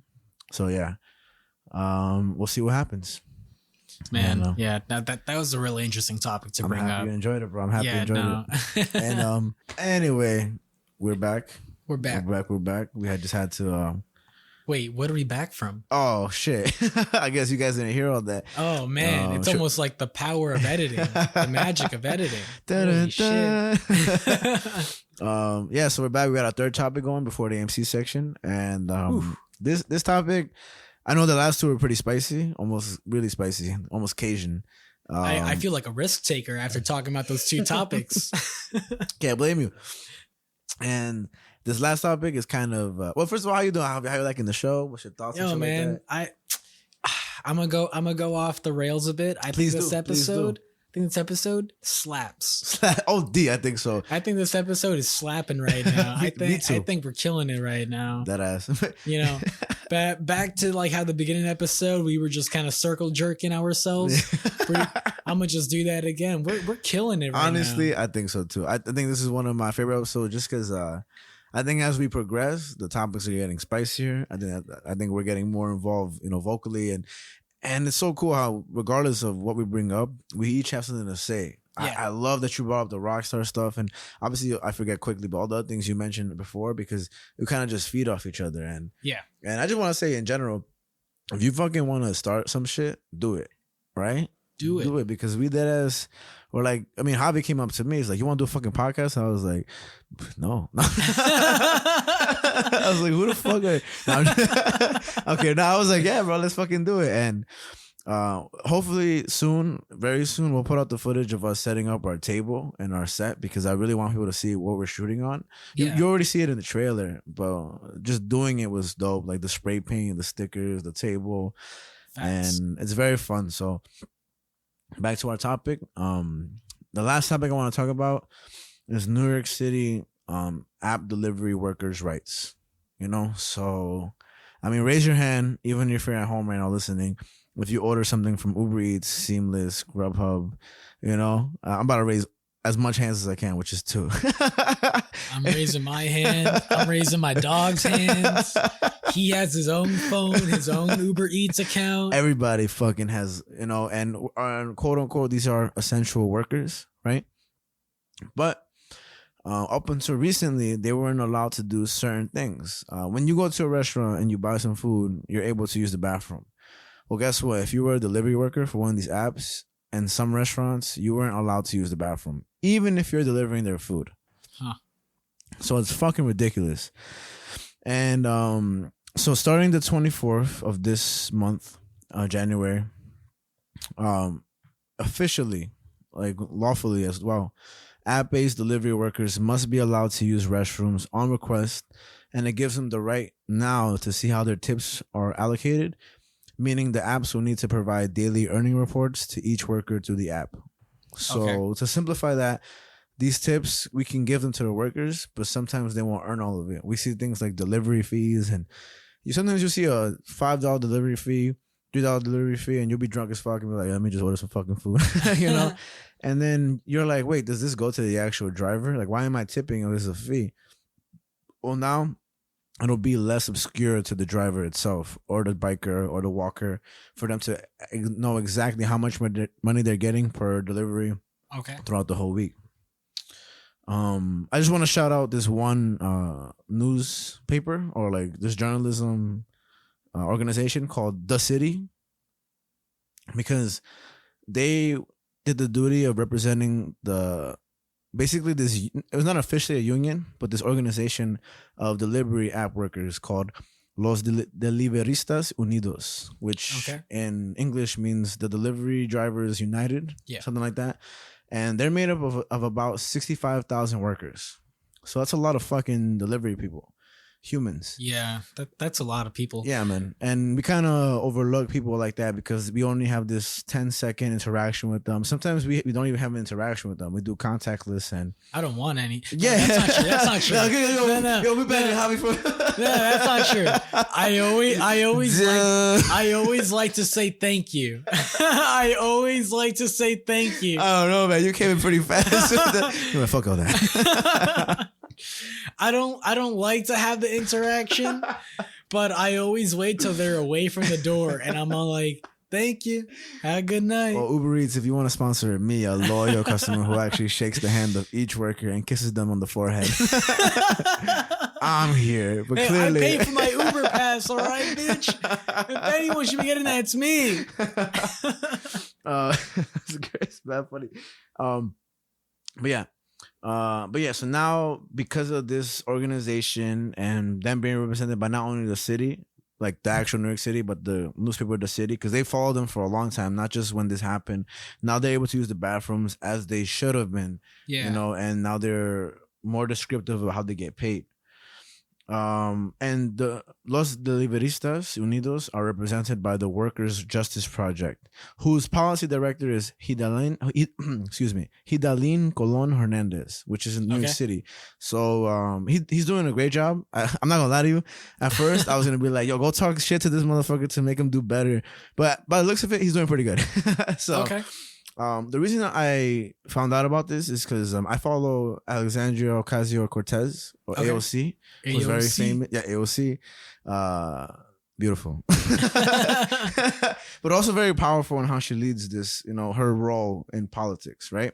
I think the important part of that is that I really appreciate how she gets on social media and she describes what she's doing throughout the day, but not only will she describe it, she'll take you like from step 1 to step 2 in her process of whatever political agenda she has or involvement, and she'll show the viewers how she's doing these things. So before this, she was at a sit-down protest in the city with cab drivers, yellow taxi drivers. I forget exactly what their motive was, but they were sitting together, and she was there in person, sitting down with them, protesting with them, and speaking for them to get, you know, whatever rights they were preaching for. And with this one, with the Los Deliveristas, she made a speech with them in person in Times Square, and I think it's what a leader should do. And she was in the Woodside houses not too long ago to discuss why the heaters aren't working during this winter, which is very crucial for this last snowstorm we had. Yeah. So, I mean, she may be extremely liberal, and a lot of people have a little quarrel for the day with that. And I don't think she's perfect politically, and not all politicians are, but I do think that that's my favorite thing to see, that she'll literally take you into whatever government building she's in and explain to you what's happening in the moment. You can ask your questions, and I think that's super dope for a politician today, especially the transparency. Exactly. And I think that's what we need today for every politician to do, because they're just lazy and not to do that, you know? So shout outs to her. I mean, because she's kind of young, isn't she? Super young. Yeah. Like, especially comparatively to like the sort of like larger scale of like politicians, especially nowadays. But she's kind of young, and so I would imagine because of that, she has just general more know-how with social technology. If I'm not mistaken, she is right now 35 years old. Or around that. Okay. Or around. Well, she was born 1989. So this is the math. 1989. So 11 plus 22 is 33, right? Yeah. So she's in her 30s, which is very, very young. And but it's important because we have so much dying men, Joe Biden, in the office, you know, and it's ridiculous that we still have that standard when it should really be youthful people alongside older people and middle-aged people all together congregating if they're credentialed enough, in my opinion. Yeah. So she was with the Times Square, and she was in Times Square with Chuck Schumer and representing Los Deliveristas, finally saying that, hey, we're getting these workers their rights, because not too recently in California, they decided not to let these workers be represented as full-time employees. So she said that, quote unquote, NYC is a counterpart of California who, again, doesn't recognize these workers as full-time employees. We all know somebody who delivers for Uber Eats. And if we don't, we legit get our food from delivery workers. I know I'm saying Uber Eats a lot, but Grubhub, Seamless, all these companies, Postmates, Drizzly, they're all Uber Eats, Postmates, and Drizzly all belong to Uber. Oh, really? Isn't that crazy? So it's that was to myself, you know. And but back to the Los Deliveristas Unidos are represented by the Workers' Justice Project, whose policy director is Hiralín Colón Hernandez. And when they went to Times Square and gave a speech, they were giving a speech representing who? A lot of the workers that are delivery app workers are from indigenous communities such as Mexico, Guatemala, as well as from Bangladesh and Mali. And it's incredible that we, again, called these workers essential workers during COVID. And then now that COVID's not over, of course, we're still within it. Yeah. But now that we're not locked down or anything, we kind of still go back to these ways of, they're just more workers. And I bet you don't tip as much as you should during COVID when you're still bearing these crazy weathers, conditions. Especially at the snowstorm that just hit in the city. Yeah, I bet you your ass ordered food during that time, you know? And, I ordered breakfast, like, what was it, Saturday morning? Yeah, oh man. My God. Yeah. I ordered breakfast Saturday morning when it was fucking snowing like crazy from a restaurant that was 5 minutes from me. Yeah. And straight up, I've done it before too. Like I think we've all done that because it's we are allowed access to it. It's a thing we pay for and we get it to us, you know? And we'll definitely pay for the privilege of staying home instead of going out in that weather and have somebody else deliver it to us. But everybody's different with how they tip. And it's incredible how much they get paid. The wage for a delivery person is $7.87 before tips. What? $7.87 before tips, and the average after tips is $12 an hour. What? Yeah, even after watching a video of one of the workers for Grubhub Uber Eats, he said that he works from 9 a.m. to 10, 11 p.m. and makes $115 a day. That's complete garbage compared to what you should get paid. Oh my God. This worker also said, and I really want to share this video, so if we put this out one day, I really want to put it out. He said, oftentimes he's gotten into an accident once a year or twice a year, right? And when he gets into an accident, he'll call the customer service or text them, and he'll be like, hey, I just got hit by a car. I'm delivering this food. And what the people will say, they'll say, is the food okay? Isn't that crazy? That's the most important thing. Fucking, is the product okay? Yeah. And I'm like, holy fuck, they really don't care nothing about these people. So, and it definitely hurt because motherfuckers like are Mexican, like I'm Mexican, so it really affects like me in particular because you know I have family that makes food and delivers food and does all this stuff, you know. So, but it's not even just that you're Mexican; it's more so that you're a human being, you know. Yeah. So, it's really fucking crazy, and I think that we should be fighting harder for them to make more money. They are expected to raise the wage, but they still have to fight for that. And they also want change such as increased pay for the workers. They want their insulated bags to be paid for by the company. Okay. They don't want to have to be paying that. And they want their wage raised like they did for the drivers of Uber and Lyft, which I think is completely fair. Yeah. So more and more, we're seeing more companies. Even by our workplace, there's this new company that delivers groceries on bikes and helmets. And yes, they're giving helmets, yes, they're giving bikes. But one thing you can't change is the conditions of traffic in New York City. On my bike, I've gotten hit 3 times by a car in New York City. And one time the guy thought it was my fault. So I said I'm gonna call the cops, and he was like, no, cops. You know what I mean? The other times, I mean, it's crazy. I hate riding my bike in New York City. Even though I love to ride my bike, it's just ridiculous, right? And then now, one thing I want to discuss, once again, shout out to the journalist organization, The City, because they're The City. Look them up.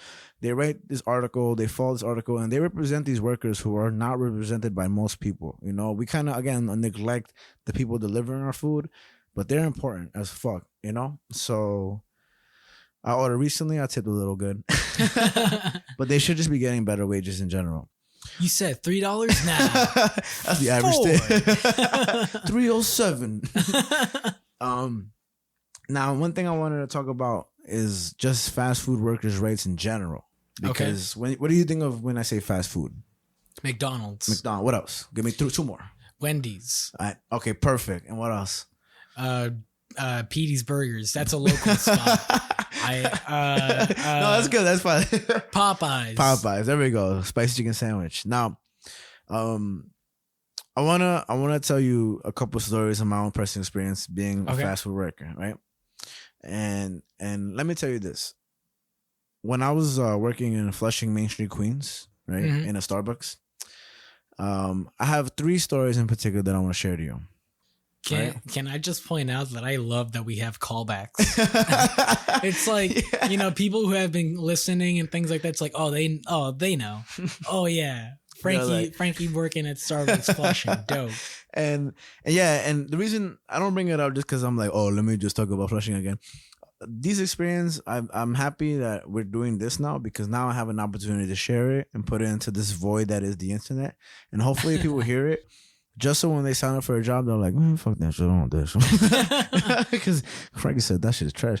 And I will agree that things have gotten better for fast food workers in New York City. Wages gone up, this and that.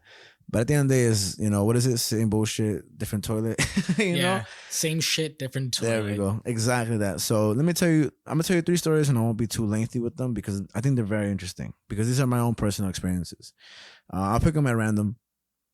But one, we had a 2-floor building, right? Not too major, but one was upstairs, a little downstairs, and the main floor.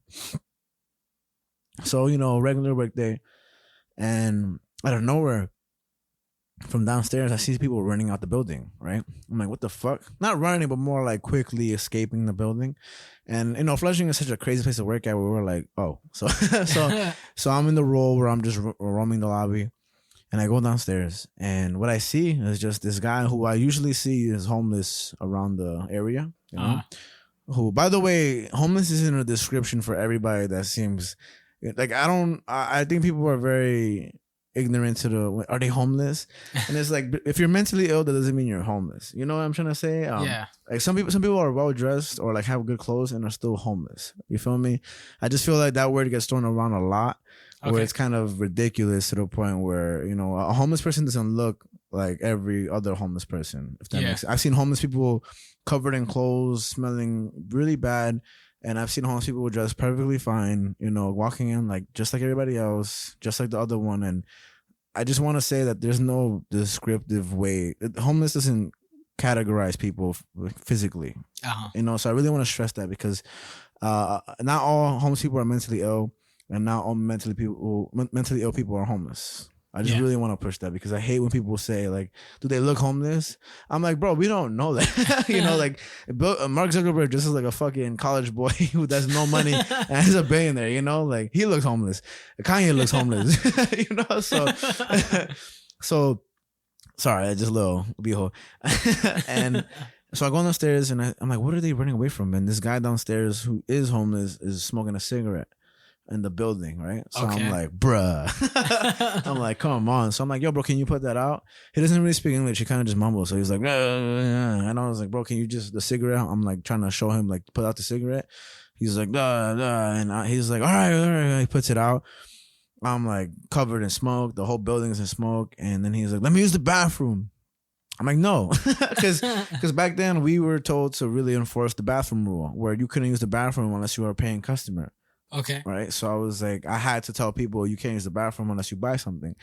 Also, that bathroom was always covered in shit, piss, disgusting, and gross. Super disgusting. I've literally seen shit on the walls and the ceiling. And God. If you're a fast food worker, you're like, oh, yeah, of course. And if you're not a fast food worker, go touch grass. So this guy's asking me, can I use the bathroom? I'm like, no, you can't use the bathroom. Get out of here. And so I go back to the lobby to go do something. And so I come back and this guy's literally pissing on the bathroom door. On the entrance of the door. And that is the first time I've had to mop piss. And nobody said anything. Nobody, this or that. I had to just mop piss and go on with my day. So and he looked back at me like laughing and shit. Solid piss. So I was like, fuck, man. Like one day I'll be on Earth, Mind, and Matter and talk about this. In that moment, you were like, I'm going to be on a show called Earth, Mind, and Matter. I'm going to talk about this moment and it's going to mean something, God damn it. I did the pony, damn it. Yes. And so yeah, I was pissed and I sucked ass. So my second story is, Starbucks usually has glass windows all over, so you can see outside. They can look in. Wow, look at how nice it is. Wow. And I'm wiping down where you throw your trash and prepare your coffee, and I look outside and I see a couple. Often women walk into Flushing Starbucks. I can't speak for any other Starbucks, but Flushing Starbucks, in my experience only, with black eyes. This is a very predominantly Asian communities. I'm not saying Asians are the only ones that commit the domestic violence, or they could have not even gotten those black eyes from domestic violence. Don't fucking come at me. But it is very much a truth you see in that community. And one thing that I noticed when I was wiping the, little area is that I saw a wife and a husband having this altercation, and it went from vocal to very physical. Now, this husband or whatever he was to this lady started shoving her to the point where it was getting consistent, more aggressive, and dangerous. Look, man, I went outside and I was like, yo, you got to stop right now. And let me just say this. I'm not saying this stuff to be like, oh, I'm such a good guy. Give me brownie points. You're a hero, Frankie. I'm God. I'm saying this because there's moments in my life where, you decide whether you do right things or wrong things, And in my heart, I just couldn't. I was literally right a glass away from that situation. So I went around. I told the lady to follow me. I took her inside. And the lady was like, no. And she couldn't speak English that well. She was like, no, everything's okay. Everything's okay. I'm like, it's not okay because he was pushing her like crazy, bro. Like to the point where it gets me aggravated now think about it. And when I was telling her, I'm like, just please stay. I couldn't force her to stay, of course. But I told her, please stay and go sit down. And the husband was just smirking at me. He couldn't speak English either, but he was just smirking at me, pointing at me, saying this. And I was just like, go sit down. And I'm pretty sure she complied just so we wouldn't call the cops, because that makes things even worse. So the husband left. And I mean, who knows what they're into now and and I can't judge a issue I see. That could have very much well been, this is not what I think, but justified or this or that or self-defense, just in the sense of but what I saw was wrong, because it was a very tall man, much more stronger than this woman, shoving her very, very roughly, bro. To the point where I deadass went outside, I was like, chill. I was like, chill. So, and I told her go sit down. And that was, and then the last situation I want to bring up is I was in that same downstairs area where the guy was smoking a cigarette, which is now closed today. Oh, yeah, because it's officially closed. You can't the building is open, but you can't go upstairs or downstairs, right? Huh. And I was just one floor, and I go downstairs and I see these three Spanish guys drinking. They're drinking in a can, in a what's the paper bag in a can? Yeah, paper bag. And drinking. Stuff. And I'm like, bro, you can't do this in here. And I'm no buzzkill. Do the fuck you want. You know what I mean? I don't really care. But again, these are my higher ups telling me you need to go tell these people to go, which is another quarrel I have because you're putting me in a situation where I'm in danger with three men consuming alcohol. You're telling me to go take care of that problem. It sounds like more of a cop's problem. You feel me? So, but we also called the cops in that store and they took about 20, 30 minutes to show up every time we called. So again, if you're a fast food worker, you're not surprised at all. You're not surprised at all. And so I go downstairs and I tell these guys like, hey, can you guys get out? So we had a door that you can exit from the outside, but you can't enter from the outside. I mean, you can exit from the inside, but you can't enter from the outside. You get me? And so I'm like, I open the door and I create this. I'm like telling them, hey, you guys gotta get out. 3 of them get up. And they're like, okay. And then 2 of them leave. And the last guy, he looks at me and he says, in Spanish, he says, nosotros somos hermanos. ¿Por qué estamos haciendo eso? You know, like, he's basically said, we're brothers. Why are you doing this to us? I'm like, man, we ain't no brothers, bro. I'm like, don't talk to me like that. It was snowing that day. So he looks me up and down after I said what I said to him, and he kicks me. He kicks me in the leg. Oh, wow. And bro, look, man, I'm very, very professional. I'm very like polite. I don't really like, act like that. And I shoved this guy to the floor. I had a milk carafe, which is where people pour milk. And I was like, don't ever fucking touch me again. Like, he was on the floor looking up at me because he slipped in the ice, but I pushed him to the floor. And I'm like, don't ever touch me again. Like, don't ever come back here. I'm going to fuck you up. Like, blah, blah, blah, blah. This is happening outside the store. And I was defending myself because what this guy did to me, you know? And they just leave. And I walk around the store because I can't enter from that entrance again because it locks. And I walk around the store and I'm infuriated. And nobody says anything, nobody does anything, and yeah, man. So like those 3 things happen in the span of working there. You feel me? And and it's unfortunate. It's unfortunate because I'm not the only one that deals with this. The reason I bring them up is because there's 2 other stories I want to bring up that aren't mine. Okay. One vague and one descriptive. I'll mention. Recently in a Burger King, an employee got shot and killed. She was very young, like 19. My details are pretty loose on this, but I know for sure she was very young. And she felt unsafe when she was going to work. She even told her mother that I don't feel safe in this environment, you know? And apparently over like $100 bill, she was shot and killed at that Burger King. Oh, wow. Yeah, man. And coincidentally enough, because I did not know this, well, actually... she was shot in the East Harlem Burger King over the weekend by an armed robber who stole just $100 from the cash register.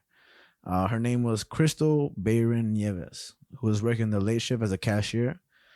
And basically at 1 a.m., he pistol whipped a male customer and punched a female manager before approaching her, and GG, she was gone, you know? Wow. So that's super unfortunate and very, very sad. And I didn't even know this, but...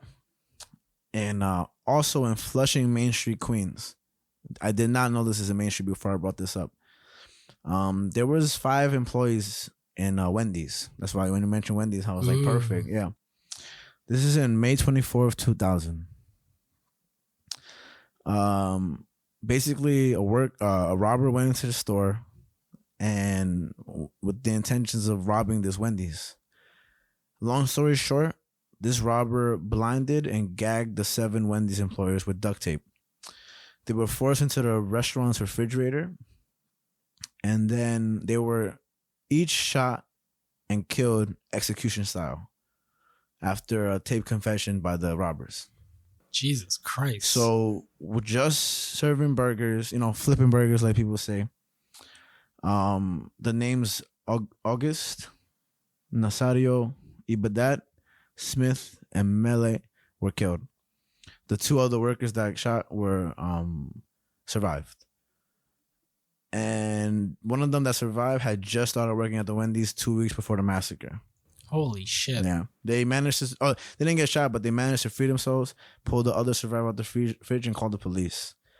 All the robber got from that robbery was $2,400. Wow. And they were found guilty of murder. Taylor was sentenced to death, and Taylor and Gordon are the murderers and the robbers. Gordon, who has mental disabilities, was sentenced to life in prison. And yeah, man. So this there was a memorial in Queens Botanical Gardens, and they planted a cherry tree in honor of their loved ones. But I want to say this. I want to say that if you're a fast food worker and you're listening to this, I'm not saying quit your job. I'm not saying stay at your job. And I'm not trying to represent any of these companies in any way. These are not the companies' crimes. These are the crimes of the people robbing those companies, right? That's very crucial right there. It just so happens to be that this doesn't happen in a Google building. you know, this don't happen in fucking Facebook, Snapchat, you know. This happens because we, just like our delivery app workers who are often hit by cars. I mean, literally the other day I saw a fucking car pull out as soon as the bike was gonna go, and the car got mad at the bike driver for being in their lane, in their right, without him checking his mirrors before pulling out. You know, so I know that's pretty heavy. Yeah. And because I was on such a, you know, tangent for a bit, I really want you to, I know you have experience yourself in like technically fast food working and stuff like that, and just, you know, working with food, and, you know, unless you're working in a big building, you don't really do much other than that. But it really hits home the fact that I thought this Wendy's was like out in the middle of the States, but the fact that it was right here in our home in Flushing, Queens, you know, New York City, it really pains me because is that Wendy's still open? I hope not. I really hope not. But I'm not sure about that actually.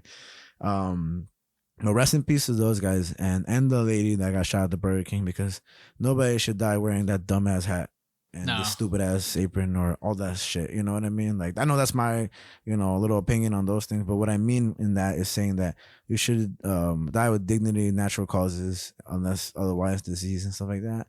You shouldn't have to be, you know, involved in a situation like that. And it's very, very unfortunate that our neighbors got shot execution style in a Wendy's. Yeah, that sounds fucking wild. I was really curious to see where you were going with all this. I was like, holy shit.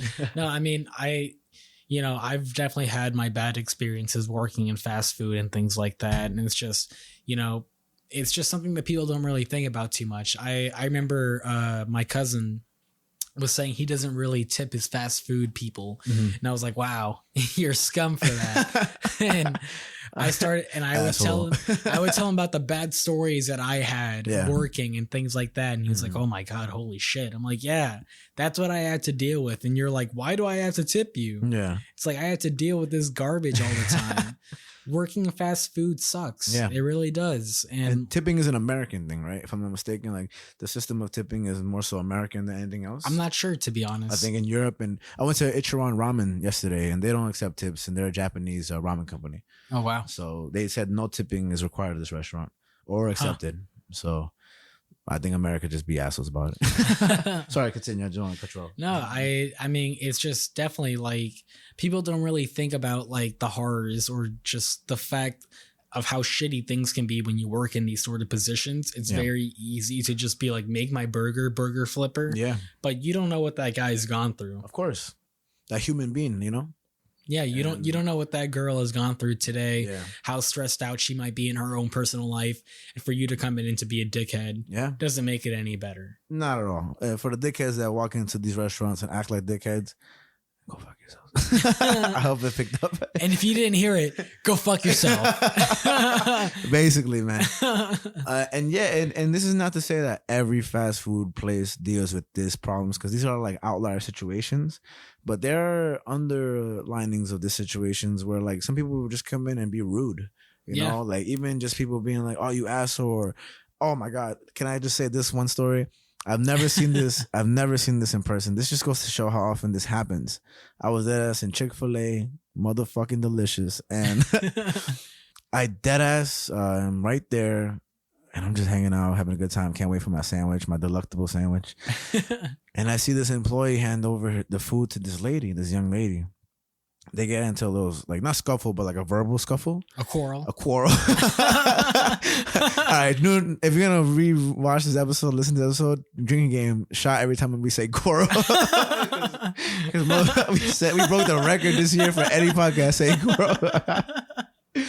And they had a little quarrel. And this lady literally threw lemonade, the delicious lemonade, in the guy's face. Oh, man. And super props to this courageous and humble employee, to this little thought of a lady, because she deadass splashed him and threw a whole lemonade in the guy's face, in front of the whole mall. You know, and we're all watching, waiting for our food. Like, we kind of care, but we're kind of just more hungry. You know, and I'm not going to tell you I'm gonna do anything. And she leaves, and then 2 minutes later, this bitch ass mall cop comes in with their like moped of a device, slowly person approaching the situation, they're like, "What happened? Where the fuck were you 5 minutes ago?" Like this person, yeah, like motherfucker. I couldn't believe the nerve for them to even show up. And this guy, he literally collected himself and just left the area. But that guy, man, I hope he has quit that job by now. I hope he found something better. But chances are he didn't. Chances are he probably stayed in that job, and all he was trying to do was get the food to the people. I understand that not everybody agrees, and sometimes it could be the other guy's fault. Don't ever splash fucking juice in my face. You know what I mean? Like, but that's an incredible thing that is not surprising, and he has to live with that for the rest of his life. Yeah. All over what? Over what? Like some chicken nuggets? Oh nah, man. Nah, I couldn't imagine. Jesus Christ. Nah, I mean, I once had a girl tell me that if she had a dick, she would piss on my floors. Savage. So, well, dumbass, she could piss regardless. I guess she's just sexist. I mean, it's definitely easier to piss when you got a dick. You're right. It's always harder for women and everything. No matter what, women got it harder. No one wants to squat. You could fall over. And then just look straight up silly. Well, guess what, Javi? Somebody had a dick and pissed on my door. And if it was a woman, they probably wouldn't do that. If it was a woman, they'd probably be like, "No, that's too much work." So you're saying women are lazy, Javi? So you're saying women are lazy? No woman is gonna squat against a door unless they're really fucking wild. I can't wait for the petition that Javi called women lazy, and then I went into squat.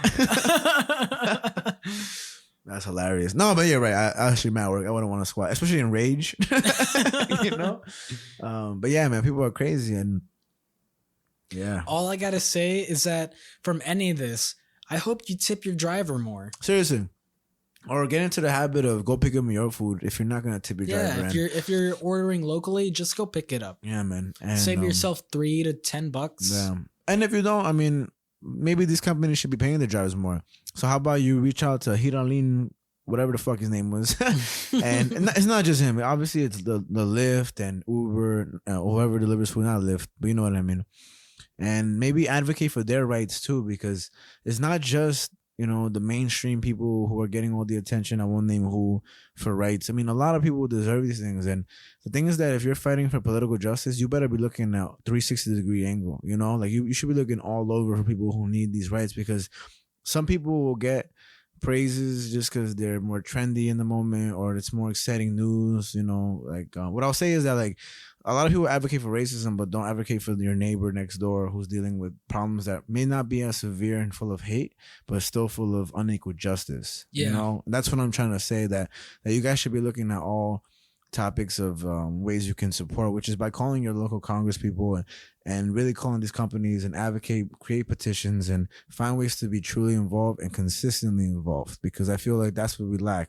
And no, sharing a little Instagram post is not doing anything for this world. Posting a black image isn't going to save anyone. You idiot. Because, oh my God, like, go do something and go interact with these people that you're quote unquote helping, because when you start involving yourself with the people that are experiencing this, it's really, really impactful, I'm not saying that we're doing it like all the time, but we're also not preaching like, that we are. And if we did, we would love to, and maybe in the future we can, based off this. We could always start donations and 100%, charities and things like that. 100%. So please reconsider how you help people and just be true to it, because people like delivery app workers are not the only ones that need help, but they truly do need help right now. 65,000 in New York City.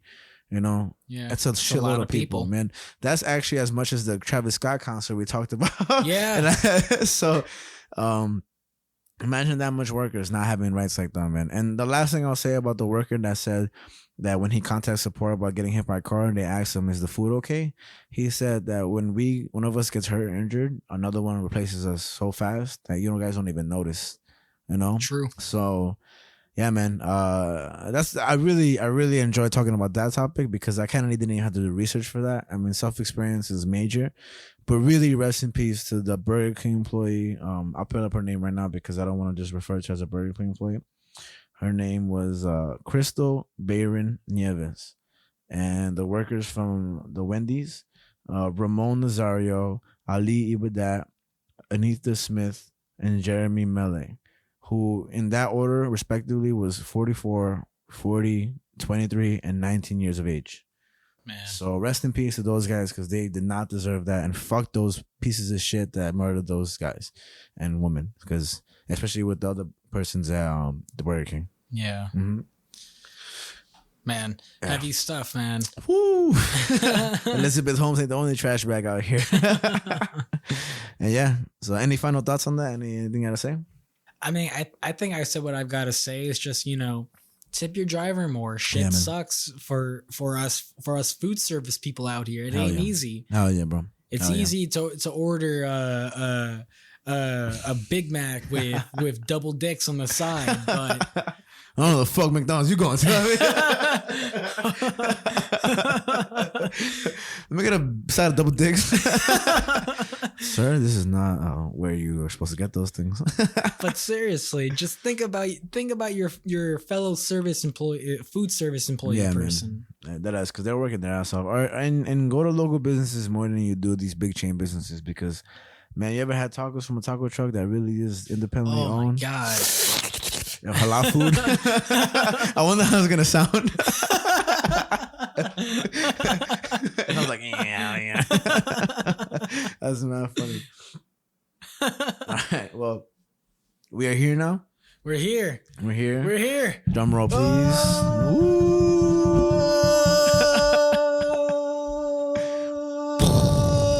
Oh shit! We are at the A.M.C section. And if you're still listening, what do we gotta say? Ooh, the A.M.C section? Yeah. Assholes, muggles, and cunts. there goes our audience. I didn't tune in for that shit. No, we're at the albums, movies, and comics section. And today is a very special day. Very special. I wanna say this real quick, and I'll tell you why later. I want to dedicate this segment to a friend of mine, Carol. I won't say his last name because it's government. Carol O. Who is why I have decided to shoot this, aside many other reasons. Not shoot this, but like talk about this. And this week in the A.M.C section, we're on the music section. And I want to talk about none other than Sgt. Pepper's Lonely Heart Club Band. Wow. By the Beatles. I hope it's lonely and not anything else. Can I just say, when you approached me with this and you said that this was the album, a genuine smile just came across my face. I was like, wow, oh my God, wow. I'm very happy we're talking about it, because we're Sgt. Pepper's Lonely Heart Club Band. And I love this music so much. I love a lot of music. I do. But I will say, and we'll get into the details of everything later, but it was Lucy in the Sky with Diamonds, or Lovely Rita, but I'm pretty sure it was Lucy in the Sky with Diamonds, which is a song of the album, where I was on the phone with my friend Carol, cleaning my room, and I had the album saved to my Spotify, but I hadn't listened to it. And we're chatting on the phone, and the song goes on. You know how it starts? And I'm unjokingly saying this with no exaggeration. I stop in my tracks, and I'm like, what is happening right now? And I listen to the song, and I put the phone to the side, and I sit on the floor, and I just listen to the song that's happening. I'm not trying to be no mainstream wave writing anything. My ears were so delighted when I heard this song, and I was like, what am I experiencing right now? This song sounds incredible. And it was Lucy in the Sky with Diamonds. It should be around the third or fourth track in the album. And I was amazed and intrigued. And from then on out, I had to listen to this album. And so I'm happy you're happy with it, because, bro, some of me didn't even want to talk about this, because I just wanted to do like weeks of research and months of research just so I didn't have to talk about it, so I could just keep doing research. But we're here now. So we're here now. I mean, I'll go down the track list for you. Since you mentioned it. For sure. So the whole album starts off as Sgt. Pepper's Lonely Hearts Club Band, goes into, with a little help from my friends, to Lucy in the Sky with Diamonds, so the third track. Yep. Then it goes to Getting Better, Fixing a Hole, She's Leaving Home, Being for the Benefit of Mr. Kite, Within You, Without You, When I'm 64, oh my God, Lovely Rita, Good Morning, Good Morning, the Sgt. Pepper's Lonely Hearts Club Band reprise in A Day in the Life. Yes. 13 tracks clocked in at nearly 40 minutes. Yep. And it's beautiful. Yeah, man. And I would love to hear like any feedback you have before I go down this major beehole of this information, because I know you said you researched it too, and I think we're just both excited to talk about this shit. So let's just take our time. I mean, like the Beatles is definitely one of my favorite bands. Nice. I like very early on when I was in elementary school, when my music class, one of my music teachers, he taught us about the Beatles a lot. That's awesome of him. And so from a very early age, I was always learning about the Beatles, and I was always interested in the Beatles. They were always just such an interesting band to me. The fact that a band had a movie and things like that, an animated movie of things like that, and it's just... We all live on a yellow submarine. They're so incredible. And so... Yeah. As soon as you suggested this, I was like, this is going to be a fucking blast to go through. Because I don't think I've ever listened to this album in full. And I'll say this, I listened to it maybe 2 or 3 times on the speakers of my phone. Okay. And then I put on my headphones. Oh my God. And when I put on my headphones, I was almost transported to a new world. You need to have headphones to listen to this, or at least incredible speakers, I think so. Not need, but it really helps. Yeah, as soon as I put on the headphones, the stereo effect just brought me into a whole new world where, I mean, in general, people say that this is one of the first concept albums in music history. Oh, yeah. It broke all the rules. Yeah. Quote, unquote, and I think it's interesting that we're talking about a concept album when the last time we talked about an album was also a concept album. Cosmic Thrill Seekers, right? Yeah. So I really enjoyed that sort of consistent theme that we have going on for 2 episodes. And it shows this interest we have in music. We may have like, I mean, of course we both like the Beatles, but I've never heard Cosmic Thrill Seekers. But it's something about concept albums that have this aura of real music to it, because it's not just about like this, oh, it just sounds good. It's like, no, you go through a wave of emotions listening to all this stuff, and it's just it's not music, it's an experience. Yeah, you know, and it's awesome. And I mean, you call it an experience, and from the first song alone, it opens up with the idea that this is a concert. Yeah, this whole album is a concert. Hell yeah, man. From a fictional band. Oh yeah, portrayed by the Beatles. Oh yeah, man. They even call someone Billy Shears, George Harrison, Billy Shears. Yeah, it's incredible. Mm-hmm. I wrote down some of my notes for the songs and stuff. In the song "With a Little Help from My Friends." Mm-hmm. Oh, actually, before you do that, let me give you some background on the album before. Okay, go ahead. Because we're gonna go down the track list, because I got some shit too, just for the organization method of things. Yeah. So before Sgt. Pepper happens, right? Tomorrow Never Knows was written, right? It was written on April 6th, 1966. And it was inspired by John Lennon's increased use of LSD, right? Okay. Now, I don't know if you know who Timothy Leary is. I'm unfamiliar. So Timothy Leary was, he very much looked into psychedelic experiences, right? Which we won't talk about so much, but I'll read you this very long quote of him. I'll read you 2 quotes of him, right? Because he's very iconic in terms of psychedelia and all the experiences. He even taught it in schools, and he was a big pusher of it in times where it was still looked at as horrendous, now looked at as something that can cure, benefit, and really change lives. I mean, we both tried psychedelics in the past, and I can personally say they're one of the best experiences I've ever had in my life, because they just are revolutionary in terms of emotions and all that stuff. So, I mean, of course, everybody's opinion is subjective, and you know. But I think it's a very beautiful thing. He has 2 quotes that I just looked up real quick. One of them is, "You're only as young as the last time you changed your mind." Huh. All right, isn't that dope? Everybody who's done smoke weed is like, "Whoa, man!" And this last one, he says, it's pretty long, but I'll read it quick. "Throughout human history, as our species has faced the frightening, terrorizing fact that we do not know who we are or where we are going in this ocean of chaos, it has been the authorities, the political, the religious, the educational authorities, who attempted to comfort us by giving us order, rules, regulations, and forming in our minds their view of reality. To think for yourself, you must question authority and learn how to put yourself in a state of vulnerable open-mindedness, chaotic, confused vulnerability to inform yourself." First of all, beautifully written, Yeah. beautifully said, and I won't go on with more of his quotes. But the reason I wanted to bring up before we go into the track list, because I can't wait, is because John Lennon was reading a lot of Timothy Leary, his book called The Psychedelic Experience, and maybe one day we'll do a book section of this in the future. That'd be cool, or we could do like a Patreon section. That'd be dope as fuck. And he also read the Tibetan Book of the Dead, and basically this was his first psychedelic song. And he originally wanted thousands of monks chanting in the background or something. That's how his dog Link saying. I want to talk about the Beatles too. But this is the first psychedelic song. And again, he originally wanted thousands of monks chanting in the background. Right? Okay. And what inspired Sgt. Pepper a lot was Pet Sounds by the Beach Boys. If you ever Makes sense, you know, and again, back to my friend Carol, he always loved this album, Pet Sounds, and now I see why, because he was a Beatles maniac. I don't want to stress this, but Carol, if you ever want to come on the fucking show, please come, because that guy knows so much about music. It's disgusting. It's disgusting. So that was really big to Paul McCartney. He said, I really want to create Sgt. Pepper. Not that they knew what it was going to be called yet, but what they loved about that album was really what inspired him, especially to create something new, something amazing. Even John Lennon says Sgt. Pepper is Paul McCartney coming back from the USA. Okay. You know? So when they were creating that song, Tomorrow Never Knows, I gotta really say this because I just want you to hear the sophisticatedness of this.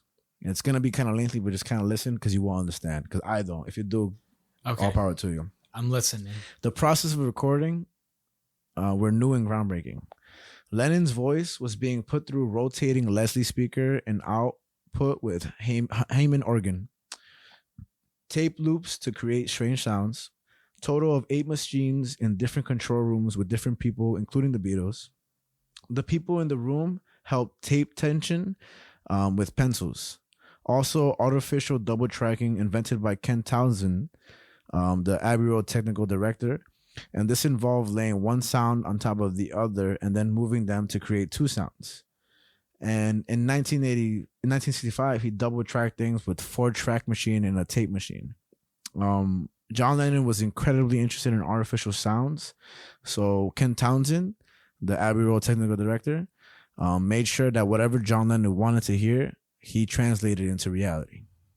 Okay. So whatever the fuck I just said was their process to create their music later leading on to the Beatles 6th album. I think what I understand is that, because what I do know is that the Beatles, they pioneered a lot of the recording experience in the studio. Hell yeah. And something that they pioneered is how they record stereo tracks. Yes. It went from mono to stereo, right? Yes. Yeah, I remember that from because so the way that what I remember is how they recorded is that the way that they were able to introduce so many instruments in one song is that they used to record on a 2-track. Okay. And then from that 2-track, they would just record on top of that 2-track. Got you.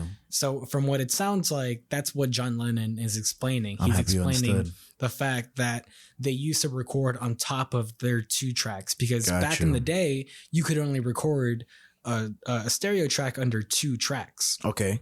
So to include 2 more instruments in 2, it was on layered. They would just layer it on top of one another.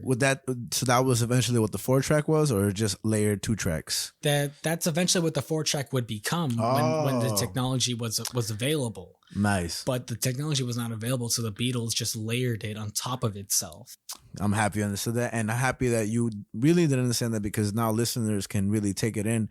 And I think, and I'm sure that a lot of people who will listen don't know what Sgt. Pepper is, just because it's so outdated, not because you don't know nothing. Like, it's really because it's such an old album and it's getting older and older, Yeah. And to put its age, it was released in 1967, the Summer of Love. That's what they quote that time period. Okay. And it's the 6th album, like I mentioned, and they originally wanted to call it One Down, 6 to Go. That was interesting. So that was, thank God it wasn't what it was called.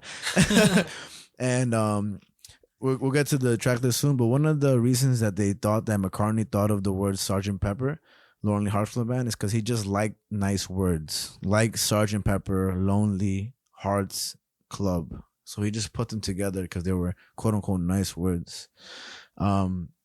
they actually stopped performing for a long time. Their last Yeah. performance was, not too before that, and they said they wanted to stop touring and started getting into a more surreal thing to become an alter ego band. And this is just a little fun fact. Why Pepper? It's rumored to two things: that McCartney saw it on an in-flight sachet, or that it came from the soda Dr. Pepper. Huh. So that's the rumor that it goes to. And before this, they were a completely different style: suits, bow haircuts, ties. Because Brian Epstein back then, or one of the critics that observed the Beatles perform, they were like, "You guys need to change everything." And I forget what they were auditioning for, but they didn't like their style, and said that for these groups will never last in music right now. They were definitely more of a boy band in their earlier career for sure. And they were told to change the style. They did, but after that generation of Hold My Hand and all these songs, they decided to go with floral shirts, colorful trousers, neckwear like beads, cravats, and caper ties.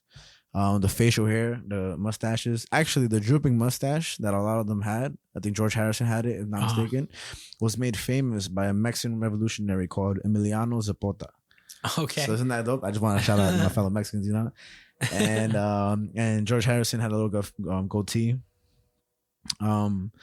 George Martin, which is the second manager of Beatles, he described the Beatles as eternally curious and said they wanted to find a new way of doing things that they were already doing.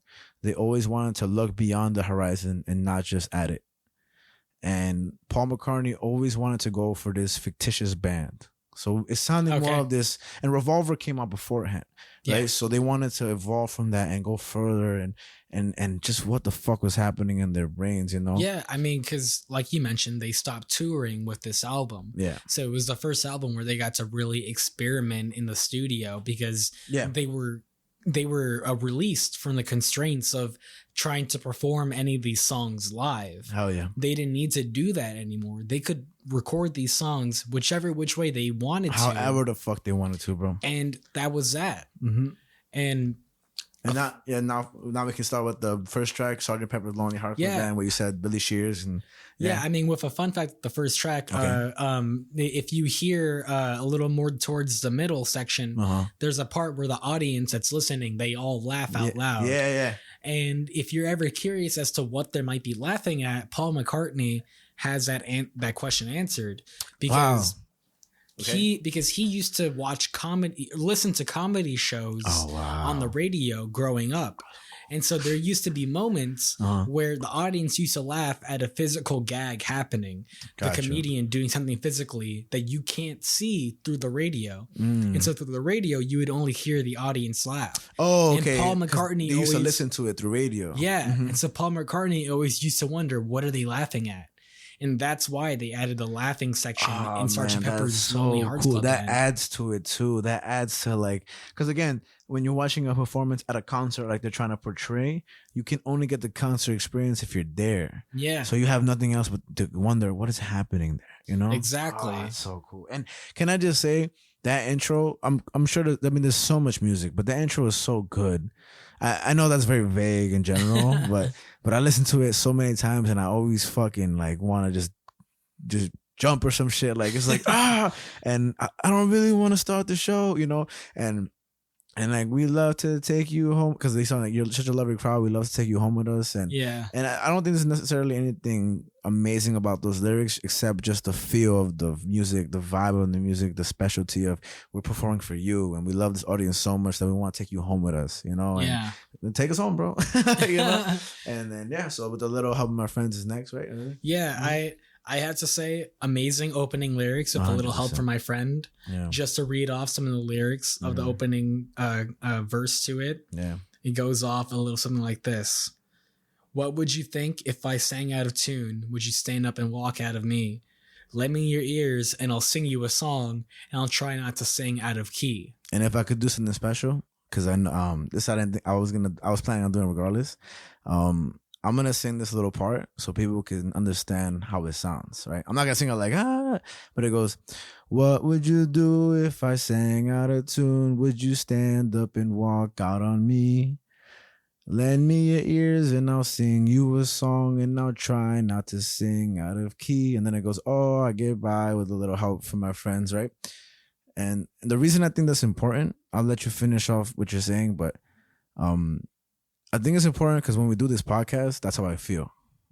That if we get a little disinteresting or just get not too relevant, or this and that, that's what people will do. They'll walk on us, Yeah. And if we just and we'll try our hardest to sing you that song, but once we go out that little tempo, once we disinterest you, you're gone.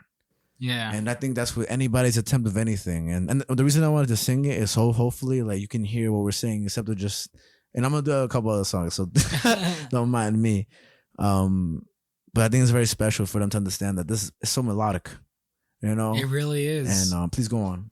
No, I mean, I think that song is because what I also learned about that song is that it's sung by George Harrison. Nice. And apparently he didn't want to sing that song by himself. Really? He didn't want to sing it by himself because he was kind of pressured of like, oh, it's not going to sound good. But the rest of the Beatles kind of pushed him to sing it. Good. So it's a life imitates art situation. Yeah. With a little help from his friends, George Harrison sang the song. That's him. And he didn't get a lot of opportunities to put his own songs into the making. Often when they recorded, he would say that they would record like 5 to 6 of Paul's songs and McCartney's songs. Yeah. And they would do like one of his songs. And props to George Harrison for sticking through, like, and Ringo, for like, because I think even me and you working together, like, we've had a lot of like discussions and disagreements, agreements, and this and that. Obviously, we're not the Beatles, but you can see how like there's 2 of us, and we're already like talking and discussing maturely and respectively too. But when there's 4 of you guys, and then imagine a group of 6 and 8, and how much disagreements and things can arise. So yeah, I love that. I love that how you say it comes into reality, that whole thing. So that's super dope. I mean, I just want to point that out with the second song, but I mean, with the third song, Lucy in the Sky with Diamonds, oh man, such a classic. Oh my God. It just, with the guitar riff, with the opening riff, it just entrances you. Yeah. It's the Beatles just had such a way of getting you high without ever getting you high. Yeah, I think that's and that's why when I heard it for the first time, I just sat and I don't tell that story just to sound cool or whatever. I know. Like, not that I care, but it really, I really stress it because like that was the reality of it. Like, it really entranced me, man. It really was an incredible thing. Yeah.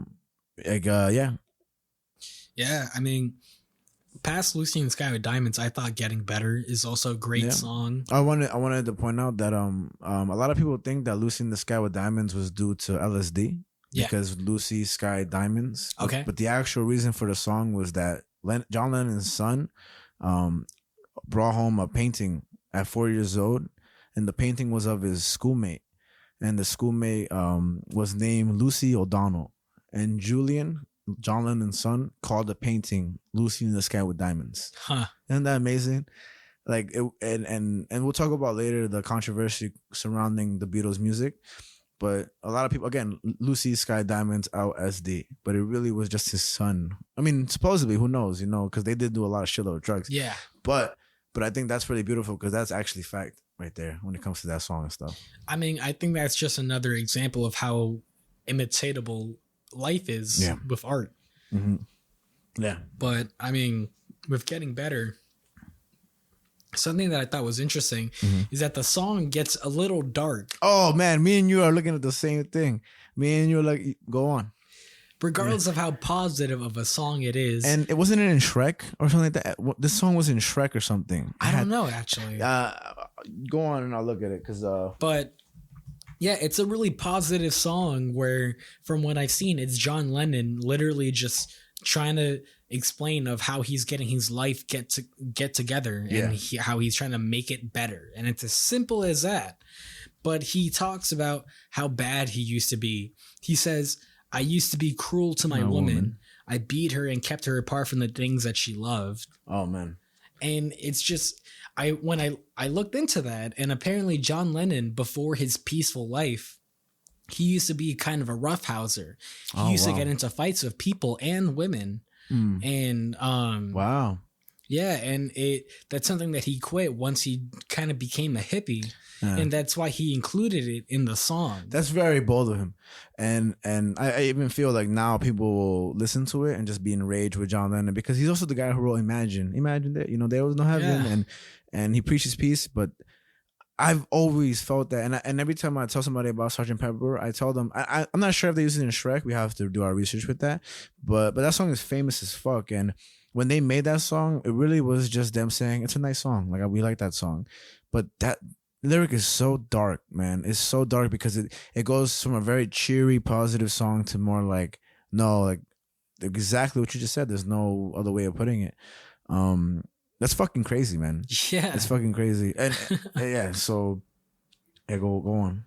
Well, the next track, Fixing a Hole, I also was looking into that song a bit, and it's definitely about a lot of John Lennon just kind of making a metaphorical song of getting your life together, similar to Getting Better, but just sort of plugging up these negative holes that would interfere in your more positive life. Like when he says, like, I'm fixing a hole where the rain gets in, stops my mind from wondering. Exactly. And I like that you say that because the one lyric I pinpointed in the song is, I'm taking the time for a number of things that weren't important yesterday, and I still go, ooh, you know, like, so I like that lyric a lot because I think it can relate to everybody, you know, like some people neglect things that are happening in the past and stuff like that. And again, I'm taking the time for a number of things that weren't important yesterday. What does that mean? You weren't paying attention to it yesterday or this and that, but like you said, like that sums it up pretty much well and stuff. Yeah, no, it's kind of a quirky song in a way because like I love it though. It's very slow, but when you really think about it in that conceptual aspect of like that it really is about keeping the negative things at bay and just keeping the positive in, it's quite a powerful song. I think. I think so too. I think it's one of the more so metaphorical songs. If you look into it, you can really just look into it. And again, like with those lyrics, that fed into myself and made me like reanalyze my situation in life and how much you should be paying attention to just a lot of things outside the current things, you know? It's super dope. And one thing I wanted to say between Getting Better and Fixing a Hole, Norman Smith, who engineered the Beatles' first sessions in 1962, was now in charge of producing Pink Floyd. Oh, okay. And Pink Floyd was introduced by the Beatles to the Beatles by Smith. They were working right down the hall of the Beatles when they were making this music, and Pink Floyd was excited to meet them and referred to the experience as go and meet God or gods. Isn't that awesome? Wow, that's so cool, bro. Pink Floyd called the Beatles gods. Oh, bro, what the money? You know, so it's so cool to hear little facts like that, and that's why. Excuse me for but I'm gonna hit you with these little facts, but you're hitting me with crazy stuff that I just didn't know also. So I think this is just such a cool talk. I'm so excited. I mean, I love the Beatles. I will always learn more about the Beatles because I think they're such an interesting band. I think this won't be the last time we talk about them.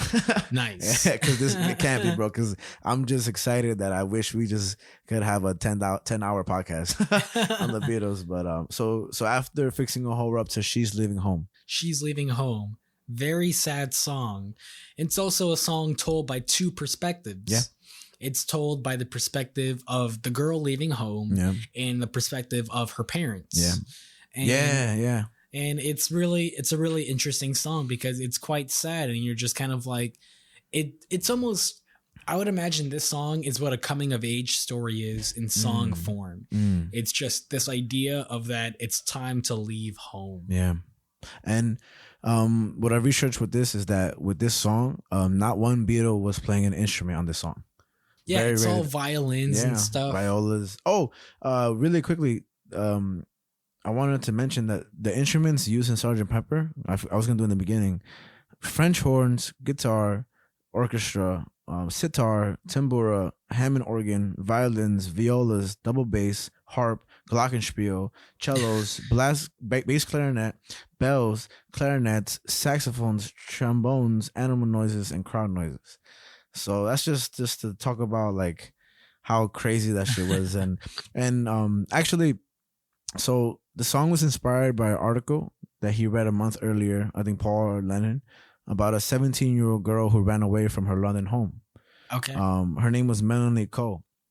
But this is crazy, bro. 3 years before that, October 4th, 1963, Melanie Cole won a dancing contest on a TV show called Ready, Steady, Go.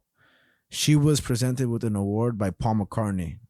Huh. That was the Beatles' debut on the show. Wow. I just got chills reading that shit. Isn't that crazy? Wow. Isn't that fucking crazy, bro? Bro, what? And so now when you read it and I mean listen to the song, you're like, whoa, holy shit! Like all the elements. That's a lot of closure. Yeah, man. And it's really crazy, but it's still like I think what you say is like coming to age song where it is a big moment and it could be interpreted as leaving home, like she left, but this lady really like ran away from home and but it's still like you can take it either or, you know, and that's just crazy. Man. And I really like that it was just their voices only and the whole band playing behind them, man, because god damn. So now we go to Being for the Benefit of Mr. Kate. I won't lie. I think this is my least favorite song in the album. Can't blame you. It's pretty crazy, like circus like almost and stuff like that. It's definitely one of their weirder songs in the album for sure. Yeah. I agree, to be honest with you. Like it's not their strong. Good Morning is also one of them where it's like a little crazy. Yeah, Good Morning is a little like crazy and discographic in that sense. But I mean, just to compare the two, I like Good Morning more than I do Being for the Benefit of Mr. Kite. Yeah, just because Being for the Benefit of Mr. Kite is a little too slow for me. It was a little too slow of a song where it was a little too weird, a little too slow, where it was just kind of hard to grasp it at a full sense. I can't blame you, man. It is, honestly speaking, difficult. Like, I get what they're doing. It's a circus thing and whatever, and this guy's supposed to be like a circus freak and whatever the case is, Mr. Kite, whoever he is. Yeah. But I don't know. It's a little hard for me to like fully get on board with. Yeah. The song itself comes from a 1843 circus poster found by Lennon in an antique shop in 1967.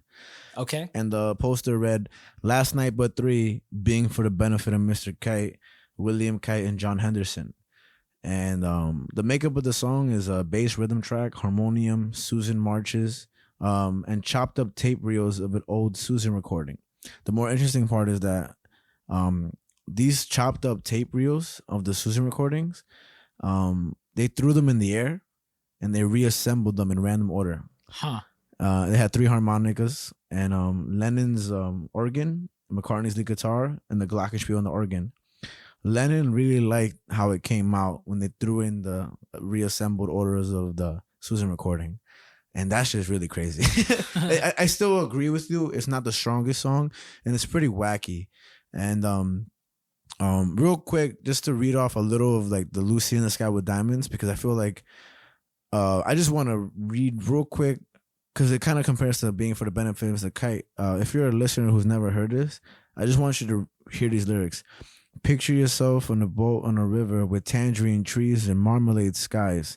Something calls you, you answer quite slowly. A girl with kaleidoscope eyes." That's Lucy in the Sky with Diamonds. And then with Being for the Benefit of Mr. Kite, I mean, it just gets, it's not as, exotic, but it still is pretty interesting. And I think right here when it says, let's see, "The Hendersons will all be there, lay of Pablo's Franky Fair, what a scene. Over men, horses, hoops, and garters, lastly through a hogshed of real fire."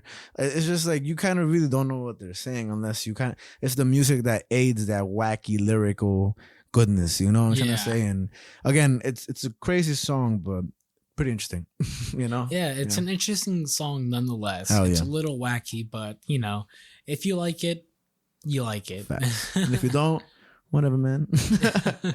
And then we go on to Within You, Without You. And I think this song is such a cool song. Hell yeah. It is so interesting. It has a great first chorus because when I was looking at the lyrics are different per choruses. But for the first one, they sing, "Try to realize it's all within yourself. No one else can make you change. Oh yeah. And to see you're really only very small and life flows on within you and without you." Oh yeah, man. And I think the song is really powerful. It really tries to put you into a smaller position and says, hey, life is way bigger than you think. Hell yeah. It says you got to slow down and you got to realize that the things that you're doing affect everyone, not just yourself. Yeah, and I agree, and I think this whole song has a bunch of little pieces of advice, but also like just worldly thinking, and like even the next line where it says, "We were talking about the love that's gone so cold, and the people who gain the world and lose their soul. They don't know, they can't see. Are you one of them?" And it's just like it's a song that really makes you reflect and think, and the song was actually written by George Harrison on March 15, 1967, and no other Beatles took part in the recording. Oh, wow. It was influenced by Hindu teaching versus the New Testament gospel of Matthew and Mark, and also assembled musicians from the Asian music circle in North London.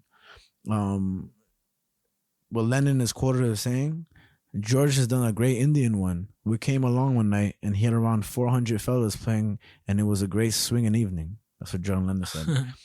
When he was playing with them, George was on the floor playing with about 20 Indian musicians. Then he famously added the sitar to 8 violins and 3 cellos. The sitar is an Indian instrument that very much resembles a guitar. I know you know, but these guys don't know. Some of them. And they finished recording on April 3rd. And I very much appreciate, speaking of the Beatles, like their new documentary on the Disney Plus, when they're recording in that documentary, there's a monk at the corner just chilling. Oh, wow. And then there's 2 of them later on. They're George Harrison's friends. But he was very, very much into that whole idea of thinking that way and following those teachings. And that's why I bring up Timothy Leary, because with this psychedelia comes the studiness of it. They've even gone off to India to study meditations and stuff like that while being the Beatles. And it's very interesting. And I really much want to look into that in the future. There's so much to that. And so now we reach When I'm 64, which I love this song. I love that song. I love this song. Oh, I'm so happy. It's such a beautiful, I love that beautiful song. And if I may, I'm gonna go back to the singing part, because I only do this because I don't give a fuck. But I'm gonna sing 2 parts of this song real quick. Right? Go ahead.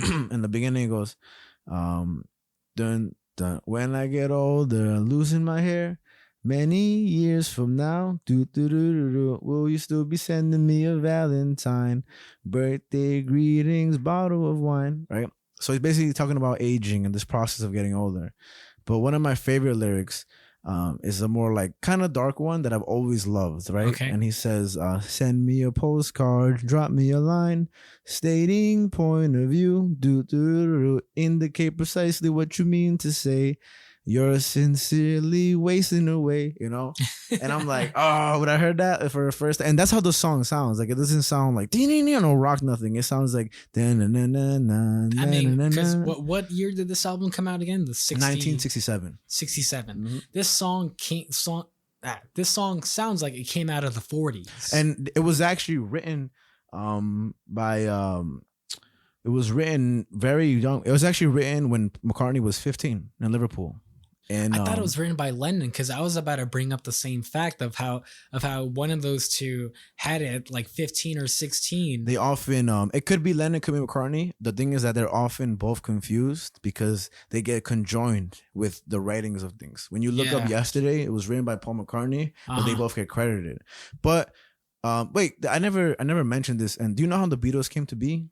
Not entirely. A quick sum up. John Lennon was in a band, right? And he was starting a band, and I think it was called the Quarries, which is mad funny. We said Coral the whole day.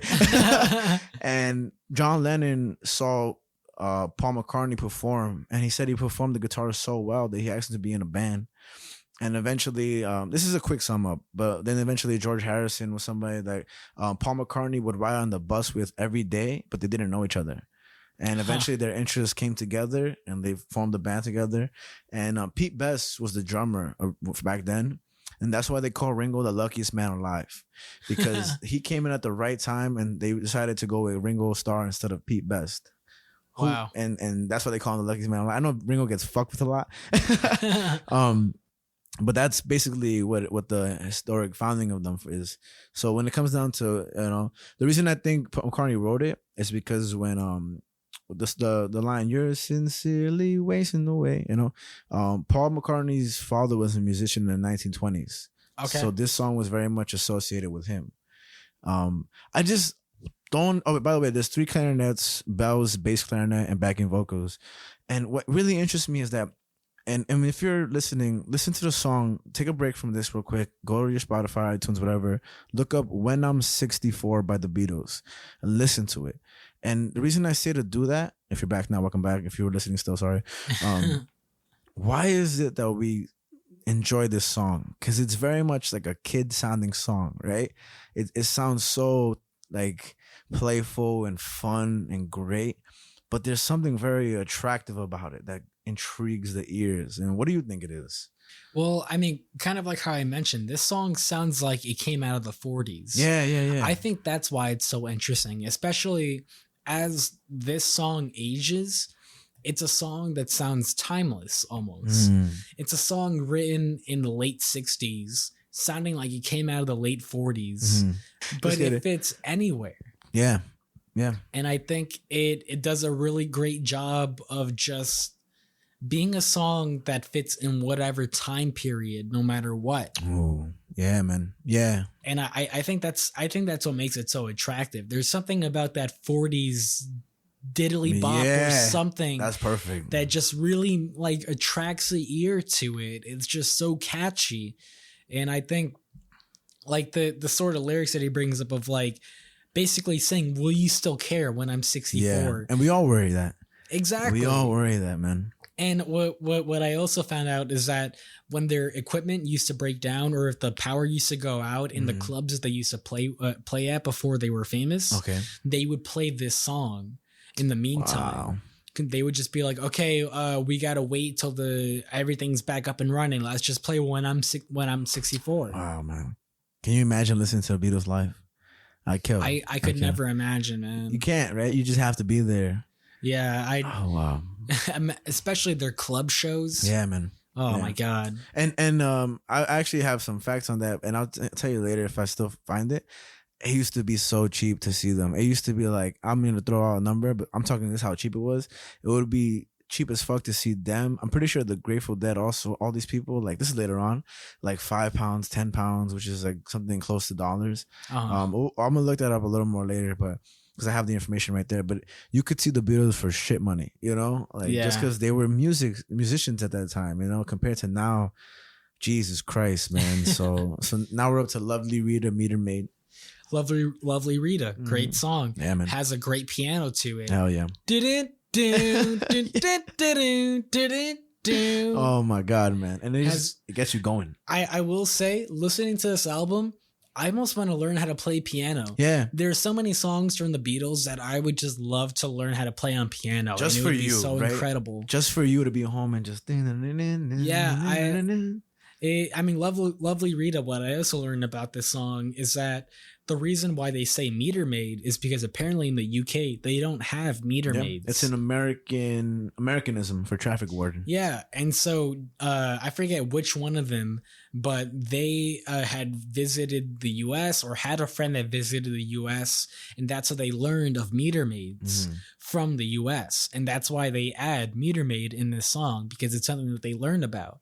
Wow. And I think that's so interesting. It's just like, what a fun little fact, because it makes a song fun. It's just like Lovely Rita, meter maid. And oh man, we're still recording, right? Yeah. Okay, my bad. I got so scared now that we were recording. I'm about to plug in, throw everything on the floor. And yeah, you're right. And it's still, it's just something so different to them. Where I guess if we would go to Japan and see some shit and we come back, we're like, oh, they do this over there. It's so different. And we write a song about it. This is just random as fuck. Anthony Bourdain, when he went to Japan, right? He went to go there and he wanted to eat some delicious food. And he caved in and he had Starbucks for the first time over there. He was so mad at himself. And so when he went, he said, fuck that, I'm eating good ass food. He went into a random restaurant. He pointed at the guy next to him. He's like, give me whatever he's having. And that's how we ate from then on out in Japan. Wow. So I kind of look at that as, I know it's very different, but how they look at the Americanism of meter maid. We're just so culturally shocked by everything that we're so interested by what's different to what's normal to everybody else. Yeah. It's pretty beautiful. And even a beautiful song like Lovely Rita can come out. And what's hilarious is that Ken Townsend, again the technical engineer, he had gotten stopped by a traffic warden when he got to the studios. The Beatles were recording "Lovely Rita, Meter Maid." Wow. Universe shit, man. I also learned with this song that John Lennon, when he played the piano for this song, he played it at a slower speed. Okay. So that way, with the recording, they just sped up the recording to make it as fast as it is as you hear it.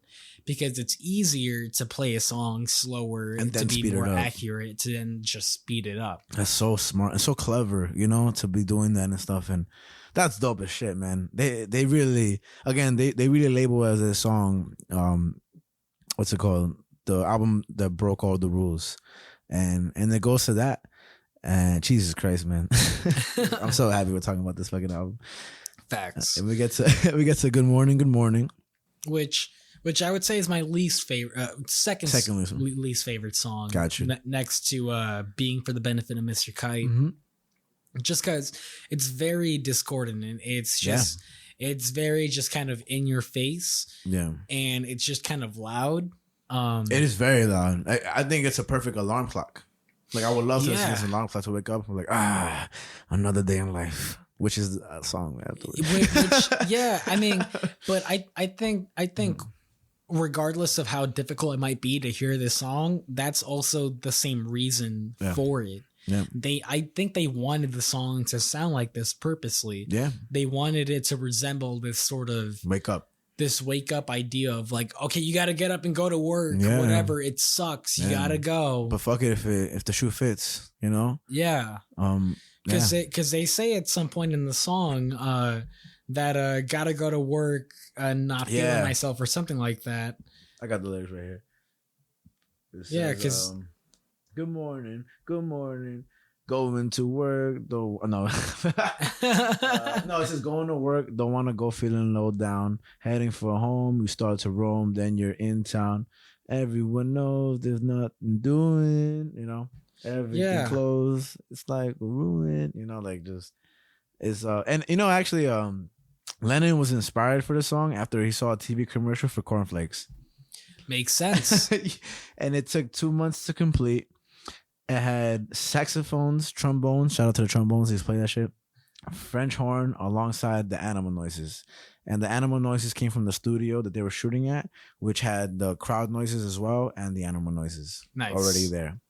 And and after that we get to Sgt. Pepper's Lonely Heart Club, the second to last song, which is a basically a rendition of the first song. Yeah, it's the reprise. Yeah.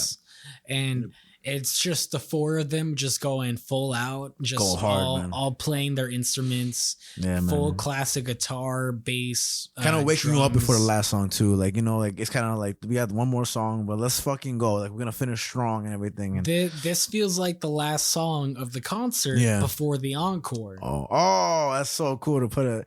Wow. And they really build it that way because they have the audience kind of clap out throughout the song and things like that. So it really builds it as that this is the last song of the concert until the encore. And then the encore was crazy. And they with this song, they recorded it on April 1st. And it was the only day they could record it because it was the final session McCartney could record any vocals or instrument because he had to fly out April 3rd. Oh, wow. So they had to finish it basically in 2 days. Holy shit. Yeah, man. And they killed that shit. And then we get to this beautiful gem of a song called A Day in the Life. What a beautiful song. One of the most incredible songs in the world. I put down in my notes, this is my favorite song in the album. Wow. It's my favorite song of the album. It's the one song that if I knew how to play piano, I would kill it with this shit. Oh my God. It really is one of those songs that covers all ranges of emotions and even includes that wackiness with the orchestra going sporadic and crazy. And I think this is something that my friend Carol told me before. He said the lyrics were controversial because he said, I'd love to turn you on. Yeah. And that was always a controversial thing. Because people could never tell if it was sexual or not. Exactly. Or like druggy or something like that. So what I have here, I have a little, list of some stuff because it's just an interesting song. And this song was conceived by Lennon and augmented by McCartney in January 1967. And it started out as In the Life of only. That's what the name was of the song's called, right? Okay. The way that John Lennon was writing this song was that he was playing the piano and the Daily Mail was in front of him, the newspaper. There was 2 stories on it. There was a Guinness heir who killed himself in a car, and the other was 4,000 potholes in the street of Blackburn, Lancashire. Oh wow. Which is the lyrics basically. Yeah. And this is one of the most truest collaborations by Lennon and McCartney, because a lot of people believe at this point that the tension between them was very much at its peak and disrupting the whole process of this album. Of course, they broke up later, and bringing that up, before we started this podcast, I showed you a couple of videos of the Beatles, and one of them that I want to bring up right now is John Lennon and Yoko Ono dancing together, and they're basically waltzing together. And one thing I didn't want to do on this podcast is bring up Yoko Ono and the reason they blame her for breaking up the Beatles, because when I saw that, we all have our lives and like loves and stuff like that, right? Yeah. But I've heard so much about Yoko Ono breaking up the Beatles, and just seeing him and her dance the waltz, and him and her like leaning on her shoulder and like them kissing, and then him like dancing so comfortably, and on all their sessions. This is in the Disney Plus documentary. I was like, you know what? Fuck what everybody has to say about Yoko Ono. That guy was really happy with Yoko Ono. You know, I don't know if you ever seen the Chuck Berry video where she goes, I think you never seen that. I gotta show you that because it's crazy. Look up John Lennon and Chuck Berry, Yoko Ono. You're welcome. But I didn't want to bring that up. More so, I wanted to just really just say that, like, good for John Lennon for being in love. You feel me? Despite what it did to the Beatles, because fuck y'all, they're living their own lives. That's actually one of the reasons that documentary made me really upset. Not because of the Yoko Ono breaking up things, just that these guys really had their own lives, and they had this whole generation, this whole decades worth or more of lives, and it just comes to an end.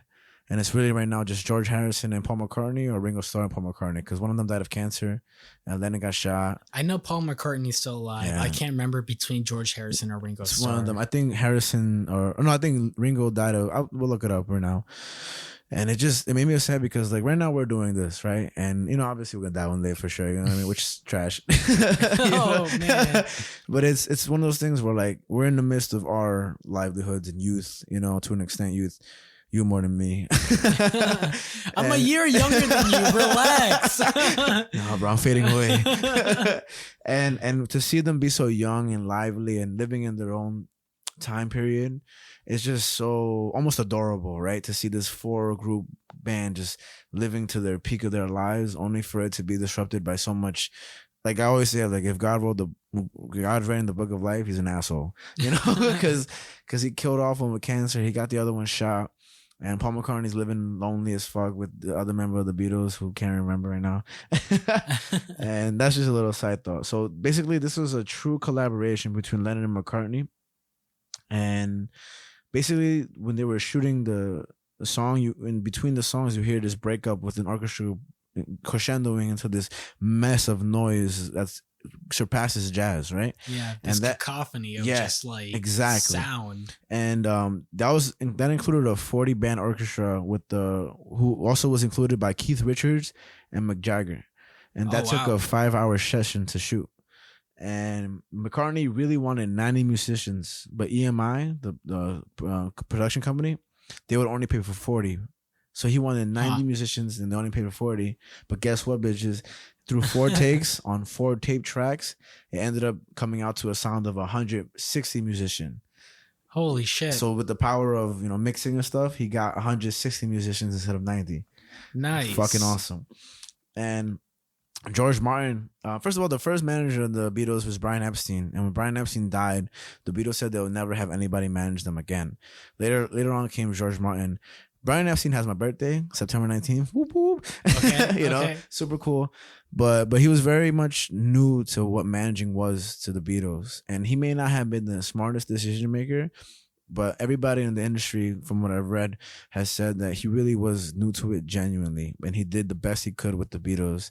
And they really do say, even in the documentary now, that once he died, they kind of lost their way, lost their grasp, and lost what they were really aiming to do. And Brian Epstein was the one that was really coordinating the Beatles. Not that George Martin is any less. He's a great manager as well. But it's very interesting to say how George Martin got involved. Yeah. And he basically got so annoyed with the complexity of the making of this song that this is from the beginning what I said. That I don't know if maybe you understand this. One take from one machine was sent to record on a second 4-track and ended another take. Then got another set of takes and remixed using 3 machines. All those machines locked in and didn't start together. So the final crashing, that's the whole thing that happened. So that's what frustrated him, that all this process was happening and then eventually they didn't work together. So they had to make it work. The final crashing note that signaled the end of the day in a life, the end, is a makeup, is Lennon McCartney, star, which is somebody who was involved, and May Evans pressing on E major piano chord on 3 separate pianos at the same time. So that's what ended the song. Yeah. And that took 9 takes. We go back to the I Like to Turn You On, right? McCartney said, In a Day in Life was a turn-on song and was written as a deliberate provocation. So that's what he meant to do that. And interestingly enough, the high frequency noise of 15 kilocycles is used in the song, and only dogs can hear this noise. What the fuck? They did that jokingly, and they refer to dogs they know like Marta, Fluffy, and Rover. So your dog that's here with us right now, Link, can hear some of the lyric sound in the song that we can't ever hear. Ain't that amazing? And Lennon described the album as one of the most important steps of the Beatles' career. After 5 months, 700 hours, with the cost of £25,000, Sgt. Pepper was complete and released Thursday, June 1st, 1967. And it was the first time a Beatles album was released worldwide with some track listings and cover artwork. Nice. And yeah, man, and it's not stopping there because I got a little more information for you. I know we going off with this podcast. But before I give you that little more information, like, what else do you got to say about this beautiful album? Like, now that we've gone through the track list, I mean, I thought this album was great. I haven't been able to put it down since I've been listening to it. Bro. I've been listening to it over and over again since you brought it up. There's just something about it that's just so attracting. It's so replayable. It's over before I know it, and I enjoy it so much. It goes so fast for an album. Like, usually it takes, like, you got to sit down and listen to an album, but again, I've listened to this shit like 20 times now, and I'm sorry to call it shit, but I'm trying to say, but I'm just in love with it, and it's just really such a special piece of artwork, and so many people have so many different thoughts on it. I will talk about some of the reception they got. I just feel like this album deserves a lot of talking, so we're gonna chat about this just a little more because it's special to my heart, your heart, and so many people in that time period. Especially, we're so exposed to music that goes crazy now. Imagine back then when, like, you were listening to basic stuff. Not to call the music back then basic, but nothing like this. Comparatively. Yeah. And so the reception of it, the album, quote unquote, broke all the rules. And McCartney gave out a lot of advanced copies before release when he went to the US. Fellow musicians, his girlfriend, a radio station, they all received it, played it, and loved it. There was actually a radio station that played it outdoors. So they were in the building, but they played it outdoors and played it the whole day, every day. I mean, the whole day, back to back to back to back, just because. And there's a singer called Holly Singer and Gray Nash, singers. They said, I became friendly with Brian Epstein. One of them said that, my bad. I became friendly with Brian Epstein. He gave me 3 gifts that rearranged my chromosomes.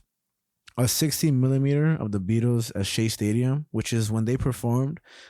The screaming of the girls were so loud in Shea Stadium that you couldn't hear the Beatles perform. Yeah. That was crazy. That's one of my favorite facts. Rest in peace, Shea Stadium. That's our rest in peace. Yeah, for the man. week. I thankfully got to go there once, and they lost, of course, the Mets to the Pirates with my mom. The second gift was the single Strawberry Fields Forever, and the third gift was a copy of Sgt. Pepper. And she said listening to it was wonderment, stunned by the composition as a whole. This I really just couldn't wait to say. Before we watched this, I showed you Jimi Hendrix performing Sgt. Pepper. Yeah. Jimi Hendrix, his manager Chaz Chandler got a copy as well. Jimi Hendrix heard it, and immediately when he was going to perform, he painted his guitar rainbow colors backstage. Hendrix stepped through the curtain, walked across the stage, and played Sgt. Pepper. I just want to say Jimi Hendrix is one of my favorite artists in this world. And I'm not even going to lie, like I listen to him like that. I just love what he represents. Yeah. And how different he was and how groovy he was. You know? Psychedelic as fuck. And I love what he represents, and one of the best people, if not the best person to ever hold a guitar in this world, in my opinion. McCartney said that was the ultimate compliment, to think that the album had meant so much to him as to actually do it by Sunday night, 3 days after the release. He performed Sgt. Pepper in front of a crowd that probably had no idea that he was performing it, you know? Yeah. And in the video, you can look it up, go to Jimi Hendrix perform Sgt. Pepper. The music is so loud that he says, cover your ears, because the amp is so loud. But he didn't give a fuck, you know? Now, I wanted to read somebody who hated on this album, coincidentally from the Daily Mail, which was the same newspaper Lennon had. Okay. The headline was, "What's happening to the Beatles?" I'm going to read you the quote of what she wrote. She wrote, "It was 20 years ago today." No, I'm just kidding. She wrote, "Since 1963, which is pretty close. I'm going to say it again. Since 1963, the Beatles have changed completely. They rose as heroes of a social revolution, everybody's next door neighbors, the boys with whom everybody could identify. Now, 4 years later, they had isolated themselves, not only personally, but musically. They've become contemplative, secretive, exclusive, and excluded. Four mistakes with mustaches and red spectacles. Shrewd weirdos who rip off to India and spend evenings at concerts of electric music. Her name is Virginia Ironside." And then what I wrote is, "What a hating hoe." Haters were always gonna hate. Cause I'm not. What a hating hoe. I'm not saying you can't have your opinion, but how wrong was this lady? You know what I mean? Sgt. Pepper sold 250,000 copies in the UK within a week. It remained at the top for 23 weeks in the UK. In the US, there was 1 million advance orders. Sgt. Pepper was number 8 on June 24th. A week later, it remained at number 1 for 15 weeks. In 3 months, worldwide sales has surpassed 2.5 million marks, exceeded sale of all the Beatles album. Wow. And so it comes to controversy, right? And when we're going back to A Day in the Life, when the lyrics "I love to turn you on" and "Had a smoke," it concerned the BBC, who always played the Beatles. Because they thought it would encourage drug use, so they banned the songs. They thought 4,000 holes in Blackburn, Lancashire, they thought they were referring to holes in the arm of a heroin user. Yeah. And Lennon replied, "Hidden meanings, everything depends on the way you read a thing. If they want to read drugs into our stuff, they will. But it's them reading that. Them." And McCartney said, "We don't care if they ban our songs. It might even help the LP." 50 years after its release, Sgt. Pepper made it to the top of the Rolling Stones top 500 greatest albums, surpassing Revolver and Pet Sounds, which is beautiful. Yeah. In 2003, America's Library of Congress added the album to its National Recording Registry, culturally, historically, and aesthetically significant, as they claimed it. And the last thing, because I know we are chatting, is the cover of Sgt. Pepper. It's a really interesting cover. Oh man! It has a to the side of the left. There's a picture of the four of them back in the day when these had their bowl cuts. Isn't that kind of trippy how they had that of themselves? Yeah. Like they have a new version of themselves and old version of themselves. Oh, I'm so upset. We're coming to the end. Well, the ones who were in charge of designing it were either photographers or artists, but they did photograph Peter Blake and John Hayworth. Also, what's your brother's Instagram tag? Because he's such a great photographer. Oh, my brother's Instagram tag, it's lucas.martinez.d. Please look that shit up because it is fantastic fucking photography. Because we are about to speed up for photography. I'm just going to say his shit is next level. He's going to be the next one to blow up because of his camera. I just want to shout that out real quick. So the cover of Sgt. Pepper, Peter Blake and John Hayworth were involved in making it. And basically, they wanted the concept of a band that just performed the concert in the park. So when it comes out to the concept, this is basically what they wanted. And then Peter Blake said, we want a crowd behind them. And that's what eventually evolved to a collage of people behind the Beatles at this imaginary concert, quote unquote. John Hayworth wasn't a fan of the Beatles, but Peter Blake was. These are the creators of the album. Isn't that crazy interesting? The opportunity they get. But they both have never heard the music before, but they were offered a commission. So they were all asked, who do you want on the album cover? George Harrison, he said, you know what? I want gurus. And 4 of the gurus he wanted made it to the final design. McCartney, well, I don't know. But John Lennon, he wanted Jesus, Gandhi, and Hitler on the album cover. There was a controversy in the past where John Lennon said the Beatles are bigger than Jesus. You ever heard about that? I've never heard. You never heard about that? Well, John Lennon on an interview, he said the Beatles are bigger than Jesus. Everybody got mad at them to the point where they were burning the albums, getting mad at them, this and that. And then he later kind of apologized, but not really. And McCartney is such a interesting fellow where he had an interview once where he asked the questions and answered them himself. Okay. He answered his own questions in the interview. What a badass. So John Lennon wanted Jesus, Gandhi, and Hitler. But they were all cut from the design. Jesus, of course, because of the statement he said either before or after. It was just too controversial. Gandhi was too holy for people in India, so they don't want to do that. And Hitler, It's Hitler. Hitler. Yeah. And basically, when they were trying to finalize all the people they wanted on the album cover, a man named Joseph Lockwood saw all the permissions for every single person because they said, we're not getting anybody to sue us after this. We're going to get everybody's consent for this photo. And I thought that was very, very smart. Yeah. Because I'm that type, I'll be worrying about that shit all the time. Shirley Temple, who I don't think we both are familiar with as much. I think we maybe know a little bit about the name, but it was a little girl character. She was supposed to be on it because the album had too many drug references. Oh, okay. So they wanted to counteract it a little bit. Yeah. And pretty much nobody sued the Beatles or refused them for being on the cover, but they prepped like crazy, of course, to do it. They did this at Chelsea Manor Studios, and it took 3 hours to get all the shots, including the book cover. This album won a 1967 Grammy Award for Best Album Cover and Graphic Design. Elvis Presley was supposed to be on the cover, but he was, quote unquote, too important, too far above the rest even to mention. He was more than a pop singer. He was Elvis the King. I think that's what either McCartney or Lennon said. 57 photographs and waxworks of the Beatles borrowed from the Madame Tussauds London exhibit were used. And that's cool. One of the first albums to have a gatefold sleeve, song lyrics, and cutout items such as mustache stripes and picture art on the album. So you can cut out a mustache on the album, look up the lyrics, and have like a sleeve in the inside. He was one of the first. Hayworth he was disappointed with the outcome of the album. He wanted it to be brighter, but saw the colors muted on the cover. And he said it was bad photography and other stuff. And the last thing I gotta say is that this is the most expensive packaging of any British pop album ever. Now it costs £3,000, but before it rarely exceeded £100. Holy shit! Yeah, man. And real quick, let's see what a pound is to a dollar. Well, I don't know. Oh no, one pound is $1.33 US. So obviously, like to buy a Sgt. Pepper, and I'm pretty sure now it's worth more.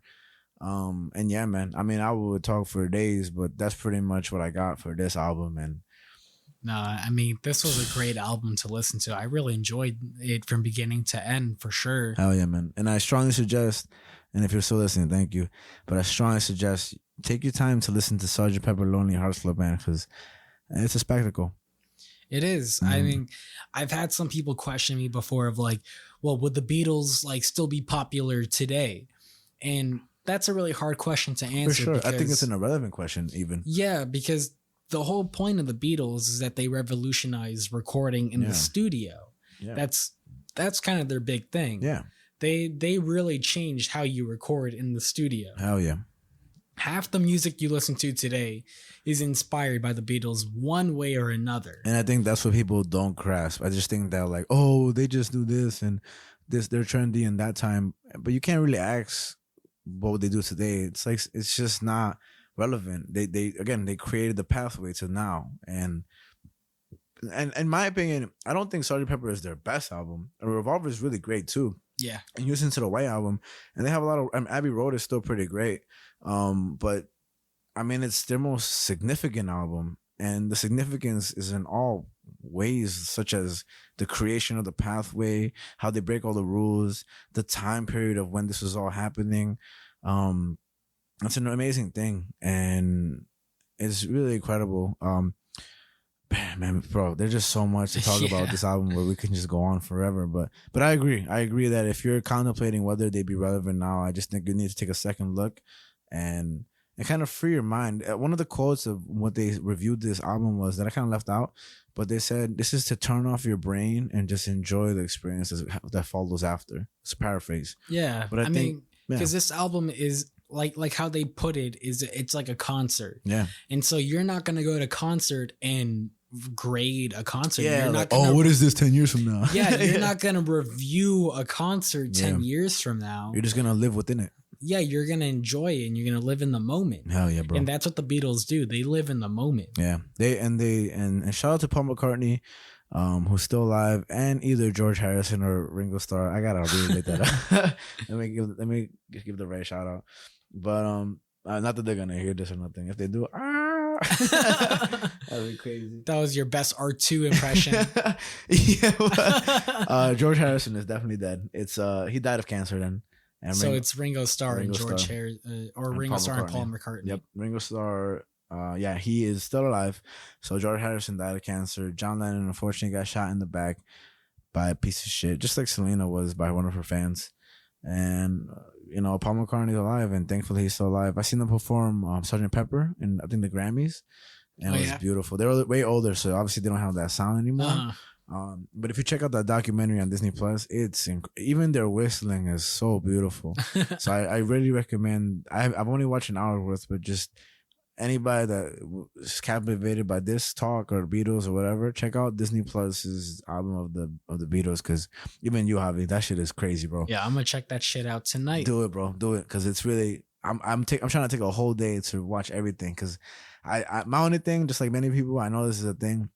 You don't want things to end, so you kind of just hold it off for a while. But I gotta check that shit out, because even the first hour, I was just so captivated by it all. Nice. Yeah, man. So yeah, I mean, now we're at the end. We're at the end. Jesus Christ, how much did we talk today? Holy fuck. Man, what a good episode. Hell yeah, man. All I gotta say, guys, listen, I'm glad you guys stuck along with us. Same. I'll say that check out for the social. We'll have some pictures and extra images for today's episode. Especially Earth, Mind, Matter Pod. Especially today's episode, the social is Earth, Mind, Matter Pod. Earth, Mind, Matter Pod. You can find us on Instagram and TikTok. Yeah. Oh, yeah. TikTok is, I forgot about that. What's the TikTok? Same thing? Earth, Mind, Matter Pod? Same thing. Follow us on TikTok, bitches. Shout out to China. Nice, man. Well, tell your friends, tell your girlfriend, tell your ex. Tell your grandma. Tell your pen pal. Everybody, bro. Everybody. Share the news, guys, and listen we're to here it to over. Stay. Hell yeah. So what happened today, Javi? What happened today, boy? We talked about what's going on the earth. What's within our minds. And this is why it mattered. This is Earth, Mind, and Matter, man. Oh my God. Good night, good morning, good evening. Boom.